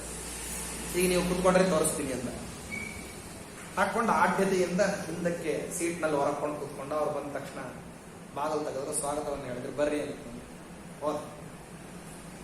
ವೇದಿಕೆ ಏರಿದ, ಇವೇನ್ ಭಾಷಣ ಮಾಡ್ತಾನೋ ಚಾಚು ತಪ್ಪದೇ ಇರೋ ಹಂಗೆ ಹೇಳ್ದ. ಕನ್ನಡಿಗೆ ಸಖೇದ ಆಶ್ಚರ್ಯ, ಒಂದು ಕಡೆ ದುಃಖ, ಇನ್ನೊಂದು ಕಡೆ ಸಂತೋಷ. ನನ್ನನ್ನು ಈ ಲೆವೆಲ್ಗೆ ಡ್ರೈವರ್ ಕೂಡ ಇಮಿಟೇಟ್ ಮಾಡುವಂತಹದ್ದನ್ನ ಅಭ್ಯಾಸ ಮಾಡಿದ. ಬಹಳ ವಿಚಿತ್ರ ಅನಿಸ್ತು, ಆದ್ರೆ ಅದನ್ನು ತೋರಿಸ್ಕೊಳ್ಳೋ ಹಾಗಿರಲಿಲ್ಲ. ಮುಗೀತು ಉಪನ್ಯಾಸ, ಎಲ್ಲ ಮುಗೀತು. ವೇದಿಕೆಯನ್ನು ಹೇಳ್ದ, ಬಂದ. ಯಥಾ ಪ್ರಕಾರ ಮುಂದಿನ ಸೀಟ್ನೊಳಗೆ ಮೊದಲೇ ಹೇಳಿದ್ದ, ಅವ ಮುಂದಿನ ಸೀಟ್ನೊಳಗೆ ಕಾರ್ ಡ್ರೈವರ್ ಅಂದ್ರೆ ಡ್ರೈವರ್ ಸ್ಥಾನದಲ್ಲಿ ಅಧ್ಯಕ್ಷ ಕೂತಿದ್ದಾನೆ. ಇವ ಬಂದ ಹಿಂದೆ ಕೂತ್ಕೊಳ್ಳಿಕ್ಕೆ ಅಂತ ಬಂದ. ಯಾರೋ ಒಬ್ರು ಈ ಉಪನ್ಯಾಸ ಆದ್ಮೇಲೆ ಕಾಡೋರು ಒಬ್ರು ಇರ್ತಾರೆ ಕೆಲವರೆಲ್ಲ. ಏನೋ ಪ್ರಶ್ನೆ ಅಂತ ಬಂದ್ಬಿಟ್ಟು ಏನ್ ಮಾಡಿದ್ರಂದ್ರೆ, ನೀವು ಈ ಉಪನ್ಯಾಸ ಮಾಡಿದ್ರಲ್ಲ, ಇದರಲ್ಲಿ ನಮಗೆ ಬಗೆಹರಿದೇ ಇರುವಂತಹ ಪ್ರಶ್ನೆ ಇದೆ, ಇದ್ರ ಬಗ್ಗೆ ವಿವರಣೆ ಕೊಡ್ತೀರಾ ಅಂತ ಕೇಳ. ಇದ್ಯಾವ ದೊಡ್ಡ ವಿಷಯ, ನನ್ನ ಡ್ರೈವರ್ ಹೇಳ್ತಾನೆ ಅಂತ ಅಂದ್ಬಿಟ್ಟು.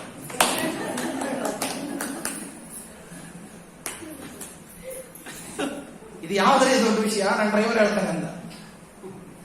ಅನಿವಾರ್ಯವಾಗಿ ಕೆನಡಿ ಉತ್ತರ ಕೊಡಬೇಕಾಗಿ ಕೊಟ್ಟ. ಸ್ವಲ್ಪ ಹೊತ್ತು ಹೋದ ಮೇಲೆ ಯಥಾ ಪ್ರಕಾರ ಕೋಡ್ ಚೇಂಜ್ ಮಾಡ್ಕೊಂಡು ಮುಂದೆ ಬರ್ಬೇಕಲ್ಲ.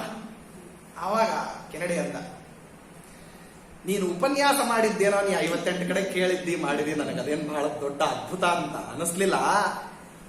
ಆದ್ರ ಸಮಯ ಸ್ಫೂರ್ತಿ ಇದೆಯಲ್ಲ, ಅವ ನಿನ್ನ ಬಂದು ಪ್ರಶ್ನೆ ಕೇಳಿದಾಗ ತಡವನ್ಸೇರೋ ನನ್ನ ಡ್ರೈವರ್ ಬೇಕಾದ್ರೆ ಉತ್ತರ ಕೊಡ್ತಾನೆ ಅಂತ ಹೇಳಿ ನನ್ನ ಕಡೆಯಿಂದ ಉತ್ತರ ಕೊಡ್ತಿದೆಯಲ್ಲ, ಅದು ತುಂಬಾ ಮೌಲ್ಯಯುತವಾದದ್ದು ಅಂತ.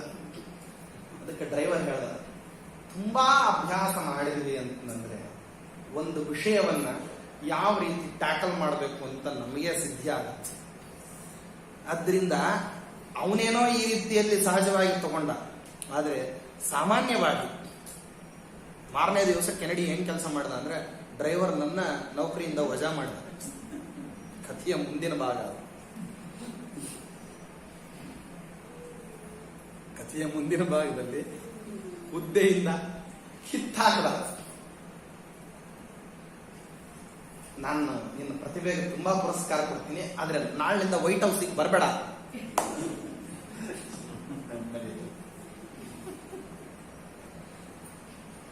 ಅವನು ತುಂಬಾ ಪ್ರಾಮಾಣಿಕ ಎಲ್ಲ ಇತ್ತು.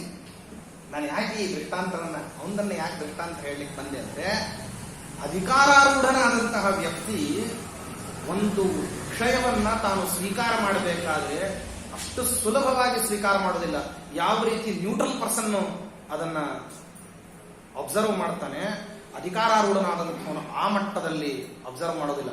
ನಿಮಗೆ ಕೆಳಗೆ ಕೂತವರಿಗೆ ಅಲ್ಲಿ ರಾಗದ್ವೇಷಗಳಿದ್ದಾವೆ ಅಂತ ಅನಿಸ್ಬಹುದು, ಆದ್ರೆ ಅವನು ತನ್ನ ಸ್ಥಾನ ಭದ್ರತೆಗೋಸ್ಕರವಾಗಿ ಆ ವಿಧವಾದಂತಹ ಅಟಿಟ್ಯೂಡ್ ಅನ್ನು, ಆ ವಿಧವಾದಂತಹ ವ್ಯಕ್ತಿತ್ವವನ್ನು ರೂಢಿಸಿಕೊಳ್ಳೋದು ಅಂತ ಅನ್ನೋದು ಅನಿವಾರ್ಯವಾಗಿರುತ್ತೆ. ಅದರಿಂದ ರಾಜನನ್ನ ಆ ದೃಷ್ಟಿಯಲ್ಲಿ ನಿಂದನೆಯನ್ನು ಮಾಡ್ಲಿಕ್ಕೆ ಹೋಗಬಾರದು. ಇವೆಲ್ಲ ರಾಜನೀತಿಯಲ್ಲಿ ಒಂದು ಭಾಗಗಳಿವೆ. ಆದ್ದರಿಂದ ಯಾವತ್ತಿಗೂ ಇಂಥ ಒಂದು ವಿಚಾರವನ್ನ ಮನಸ್ಸಿನಲ್ಲಿ ಇಟ್ಕೊಳ್ರಿ. ಏಷವ ಸಮುದಾಚಾರ ಸಮುದ್ದಿಷ್ಟೋ ಯಥಾವಿಧಿ ಯಥಾರ್ಥಾನ್ ಸಂಪ್ರಪತ್ಸ್ಯಂತೆ ಪಾರ್ಥ ಅಜೋಪಜೀವಿನಃ. ಈ ರೀತಿಯಲ್ಲಿ ಸಮುದಾಚಾರ, ಇಂಥ ಒಂದು ಯೋಗ್ಯವಾದಂತಹ ರೀತಿಯಲ್ಲಿ ನಡವಳಿಕೆಯನ್ನು ರೂಢಿಸಿಕೊಂಡಂಥವನು ಚೆನ್ನಾಗಿ ರಾಜನಿಂದಾಗಿ ತಾನು ಒಳ್ಳೆಯ ಲಾಭವನ್ನು ಪಡಿತಾನೆ, ತಾನು ಸುಖವಾಗಿ ಜೀವನವನ್ನು ಮಾಡ್ತಾನೆ. ಈ ರೀತಿ ಒಂದು ವರ್ಷದವರೆಗೆ ಇದೊಂದು ವ್ರತ ಅಂತ ತಿಳ್ಕೊಂಡು ಅನುಷ್ಠಾನ ಮಾಡ್ರಿ, ರಾಜನ ಪ್ರೀತಿಯನ್ನು ಸಂಪಾದನೆ ಮಾಡಿಕೊಂಡು ಬನ್ರಿ ಅಂತ ಹೇಳಿ ಧೌಮ್ಯಾಚಾರ್ಯರು ಪಾಂಡವರಿಗೆಲ್ಲರೂ ಹೇಳಿದ್ರು. ಆಗ್ಲಿ ಅಂತ ಹೇಳಿದ ಮೇಲೆ ಅವ್ರು ಹೊರಡ್ತಾರೆ ಅಂತ ಅನ್ಬೇಕಾದ್ರೆ ಪ್ರತಿಷ್ಠಾ ಮಂತ್ರಗಳು ಅಂತಿವೆ. ಅಂದ್ರೆ ಸುಖಮಯವಾಗಿ ಪ್ರಯಾಣ ಆಗಲಿ, ಅರ್ಥಸಿದ್ಧಿ ಆಗಲಿ ಅಂತ ಅನ್ನೋದಕ್ಕೋಸ್ಕರವಾಗಿ ಕೆಲವು ಮಂತ್ರಗಳನ್ನು ವೇದದಲ್ಲಿ ಹೇಳ್ತಾರೆ. ಆಶೀರ್ವಾದದ ಸೂಕ್ತಗಳು ಮತ್ತೆ ಕಾರ್ಯಸಿದ್ಧಿಯ ಸೂಕ್ತಗಳಿದ್ದಾವೆ. ಆ ಸೂಕ್ತಗಳನ್ನೆಲ್ಲ ತಾವು ಜಪ ಮಾಡಿ ಅದರಿಂದ ಸಿದ್ಧಿಗೋಸ್ಕರವಾಗಿ ಧೌಮ್ಯಾದಿ ಮಹರ್ಷಿಗಳು ಸೇರಿಕೊಂಡು ಆಶೀರ್ವಾದವನ್ನು ಮಾಡಿದ್ದಾರೆ. ಆಶೀರ್ವಾದವನ್ನು ಮಾಡಿ ಅವರನ್ನ ಕಳಿಸ್ಕೊಡ್ಬೇಕು ಅನ್ಬೇಕಾದ್ರೆ ಬೇರೆ ಎಲ್ಲಾ ವ್ಯಕ್ತಿಗಳನ್ನ ಕಳಿಸಿದ್ರು, ಒಬ್ಬರು ಧೌಮ್ಯಾಚಾರ್ಯರು ಮಾತ್ರ ಹೊರಟು. ಪಾಂಡವರ ಜೊತೆಗೆ ಹೊರಟ ನಂತರದಲ್ಲಿ ದಶಾರ್ಣ ದೇಶ, ಪಾಂಚಾಲ ದೇಶದ ದಕ್ಷಿಣ ದಿಗ್ಭಾಗ, ಮತ್ತೆ ಶೂರಸೇನ ದೇಶ, ಕಾಳಿಂಗಿ ನದಿಯ ದಕ್ಷಿಣ ದಿಗ್ಭಾಗವನ್ನು ದಾಟಿಕೊಂಡು ರಮಣೀಯವಾದಂತಹ ಪರ್ವತ ಪ್ರದೇಶಗಳನ್ನೆಲ್ಲ ದಾಟ್ತಾ ಮತ್ಸ್ಯ ದೇಶದ ಪ್ರಾಂತ ಭಾಗ ಅಂದ್ರೆ ಸೀಮಾ ಭಾಗಕ್ಕೆ ಬಂದು ಸೇರ್ತಾರೆ. ಆ ಸೇರ್ಕೊಂಡಂತಹ ಸಂದರ್ಭದಲ್ಲಿ ದ್ರೌಪದಿ ದೇವಿಗೆ ದೇಹಾಯಾಸ ಆಗಿ ನಾ ಇನ್ನು ನಡಿಲಾರೆ ಅನ್ನಂತು. ಆವಾಗ ಅರ್ಜುನನಿಗೆ ಯುಧಿಷ್ಠಿರ ಚಕ್ರವರ್ತಿ ಆದೇಶ ಮಾಡ್ತಾನೆ, ಅವಳನ್ನ ಹೊತ್ಕೊಂಡು ಕರ್ಕೊಂಬ. ಹಾಗೆ ಆಗಲಿ ಅಂತ ಅರ್ಜುನ ದ್ರೌಪದಿ ದೇವಿಯನ್ನು ತಾನು ಭುಜದ ಮೇಲೆ ಹೊತ್ತುಕೊಂಡು ನಡ್ಕೊಂಡು ಬರ್ತಾನೆ. ನಗರದ ಹೊರಭಾಗದಲ್ಲಿ ಬಂದು ನಿಂತ್ಕೊಂತಾರೆ.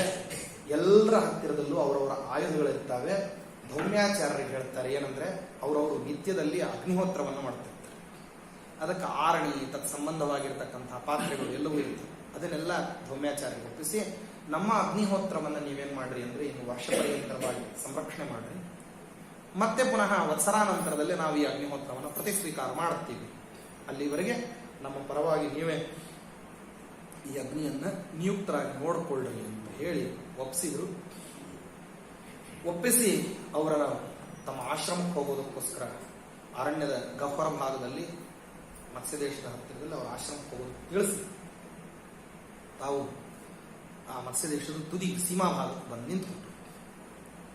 ಅಲ್ಲಿಂದ ಹೋಗ್ಬೇಕು ಅಂದ್ರೆ ಧರ್ಮರಾಜ ಪ್ರತಿಯೊಬ್ಬರನ್ನು ನೋಡಿದ್ರೆ ಎಲ್ಲರ ಕೈಯಲ್ಲೂ ಕ್ಷತ್ರಿಯೋಚಿತವಾದ ಆಯುಧಗಳಿವೆ.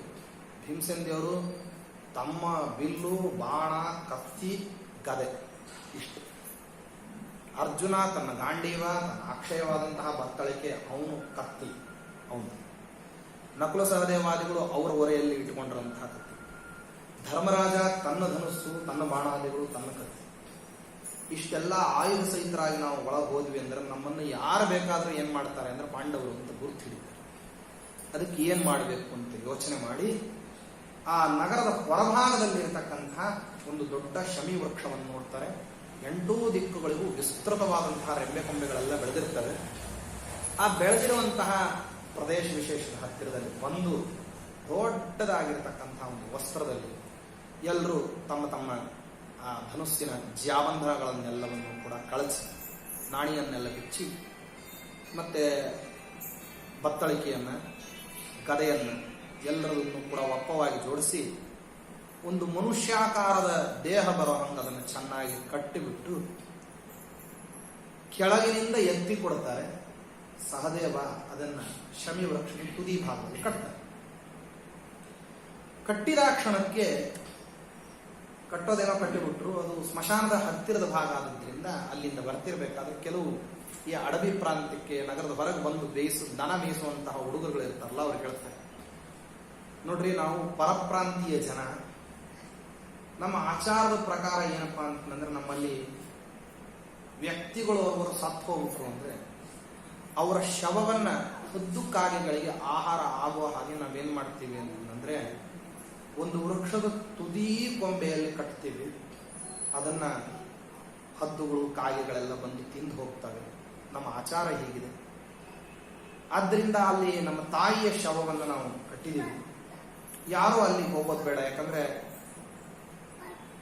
ಮಾಂಸ ಭಕ್ಷಕವಾದಂತಹ ಪಕ್ಷಿಗಳು ಬಂದು ಮಾಂಸ ತಿನ್ಬೇಕಾದ್ರೆ ಅಡ್ಡ ಬಂದುಬಿಟ್ರೆ ಕುಕ್ಕಿ ಬಿಡ್ತವೆ. ನೀವೆಲ್ಲ ದನ ಮೇಯಿಸುವಂತವ್ರು ನೀವು ಹೋಗ್ಬೇಡ್ರಿ ಅಂತ ಹೆದರಿಕೆ ಹುಟ್ಟಿಸ್ಬಿಟ್ರು.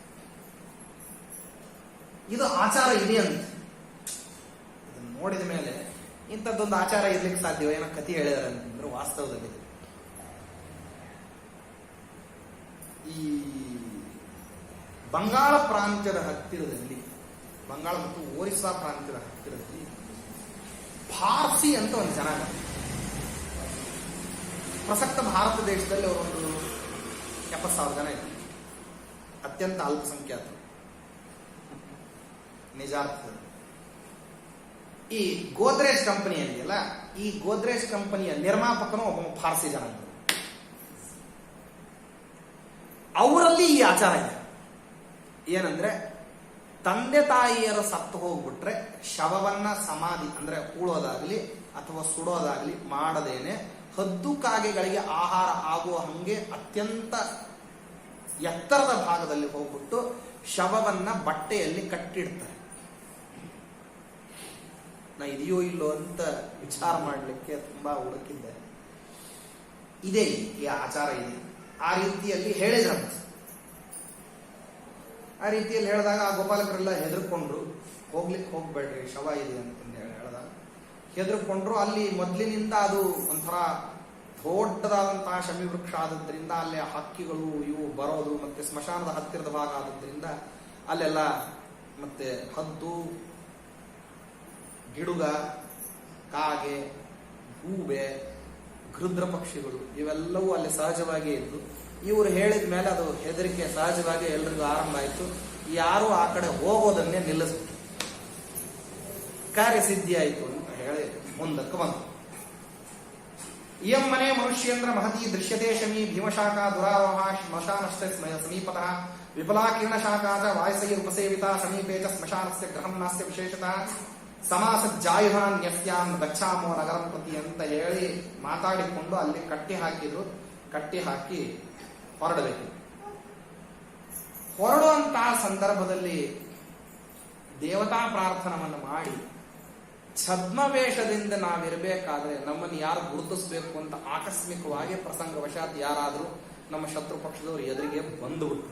ಬರದೇ ಇರುವಂತದ್ದೇನಿಲ್ಲ, ಯಾರಾದರೂ ಬರ್ಬೋದು, ದುರ್ಯೋಧನನ ಪರಿಚಯದವರು ಅಥವಾ ಬೇಕಾದವರು ಯಾರಾದರೂ ಬಂದುಬಿಟ್ರು ಅಂದ್ರೆ ಗುರುತಾಗಬಾರ್ದಲ್ಲ. ಅದಕ್ಕೋಸ್ಕರವಾಗಿ ದೇವತಾ ಪ್ರಾರ್ಥನೆಯನ್ನ ಮಾಡಿಕೊಂಡು ಮುಂದಕ್ಕೆ ವಿರಾಟ್ ನಗರವನ್ನ ಪ್ರವೇಶ ಮಾಡ್ತಾರೆ. ಈ ಸಾಮಾನ್ಯವಾಗಿ ಇಂತಹ ವಿಪತ್ ಪರಂಪರೆಯಿಂದ ದಾಟಬೇಕು ಅಂತಂದ್ರೆ ದುರ್ಗಾದೇವಿಯನ್ನ ಸ್ಮರಣೆ ಮಾಡ್ತಾರೆ. ಕೃಷ್ಣ ಪರಮಾತ್ಮ ತಾನು ನಾಗಪಾಶದಿಂದ ಕಟ್ಟಿಸಿಕೊಂಡಿದ್ದ ನರಕಾಸುರನ ವಧಾ ಪ್ರಸಂಗದಲ್ಲಿ ದುರ್ಗಾ ಸ್ತೋತ್ರ ಮಾಡಿದ್ದ. ಶಂಬರಾಸುರನ ಸಂಹಾರ ಮಾಡಬೇಕಾದ್ರೆ ಅವನ ಮಗ ಪ್ರದ್ಯುಮ್ನ ಮಾಡಿದ್ದ ದುರ್ಗಾದೇವಿ. ಉಷಾದೇವಿ ಅಂದ್ರೆ ಬಾಣಾಸುರನ ಮಗಳು, ಅವಳನ್ನ ಮದುವೆ ಆಗ್ಬೇಕು ಅಂತ ಅವಳ ಅಂತಃಪುರಕ್ಕೆ ಹೋಗಿ ಅಲ್ಲೇ ಮದುವೆ ಆಗಿ ತಿಂಗಳಗಟ್ಟಲೆ ಇದ್ದ ಪರಮಾತ್ಮನ ಮೊಮ್ಮಗ. ಅವ ನಾಗಪಾಶದಿಂದ ಕಟ್ಟಿಸ್ಕೊಂಡಿದ್ದ ಅಂತ ಹೇಳಿ ಅವನು ದುರ್ಗಾದೇವಿಯನ್ನ ಸ್ತೋತ್ರ ಮಾಡಿದ್ದ. ಯಾಕೆ ಅಂದ್ರೆ ದುರ್ಗಾ ತಾರಯಸೇ ದುರ್ಗೆ, ವಿಪತ್ ಪರಂಪರೆಯಿಂದ ದಾಟಿಸ್ತಕ್ಕಂಥವಳು ಅಂದ್ರೆ ದುರ್ಗಾದೇವಿ ಅಂತ ಪ್ರಸಿದ್ಧಿ ಶಾಸ್ತ್ರದಲ್ಲಿ. ಅದಕ್ಕೋಸ್ಕರವಾಗಿ ದುರ್ಗಾದೇವಿಯನ್ನ ಸ್ಮರಣೆ ಮಾಡಿ ಯುಧಿಷ್ಠಿರ ದುರ್ಗಾದೇವಿಯನ್ನು ಸ್ತೋತ್ರ ಮಾಡ್ತಾರೆ. ದುರ್ಗಾ ಸ್ತೋತ್ರದ ಮೂಲಕವಾಗಿ ದೇವತಾ ಪ್ರಾರ್ಥನೆಯನ್ನು ಮಾಡಿ ವಿರಾಟ್ ನಗರದ ಒಳಗೆ ಪ್ರವೇಶವನ್ನು ಮಾಡ್ತಾರೆ. ಹೆಂಗ ಸ್ತೋತ್ರ ಮಾಡ್ತಾನೆ, ದುರ್ಗಾದೇವಿ ಯಾವ ರೀತಿ ಅನುಗ್ರಹವನ್ನು ಮಾಡ್ತಾರೆ. ವಿರಾಟ್ ನಗರದ ಒಳಗೆ ಹೋದ ನಂತರದಲ್ಲಿ ಒಬ್ಬೊಬ್ಬರದು ಇತಿಹಾಸಗಳನ್ನು ವಿರಾಟ್ ರಾಜನ ಎದುರಿಗೆ ಹೆಂಗೆ ಹೇಳ್ತಾರೆ, ವಿರಾಟ್ ರಾಜ ಇದನ್ನೆಲ್ಲ ಹೇಗೆ ಒಪ್ಕೋತಾನೆ ಇತ್ಯಾದಿ ಅಂಶಗಳು ನಾಳೆ. ಶ್ರೀಕೃಷ್ಣ ನಮಸ್ತೆ.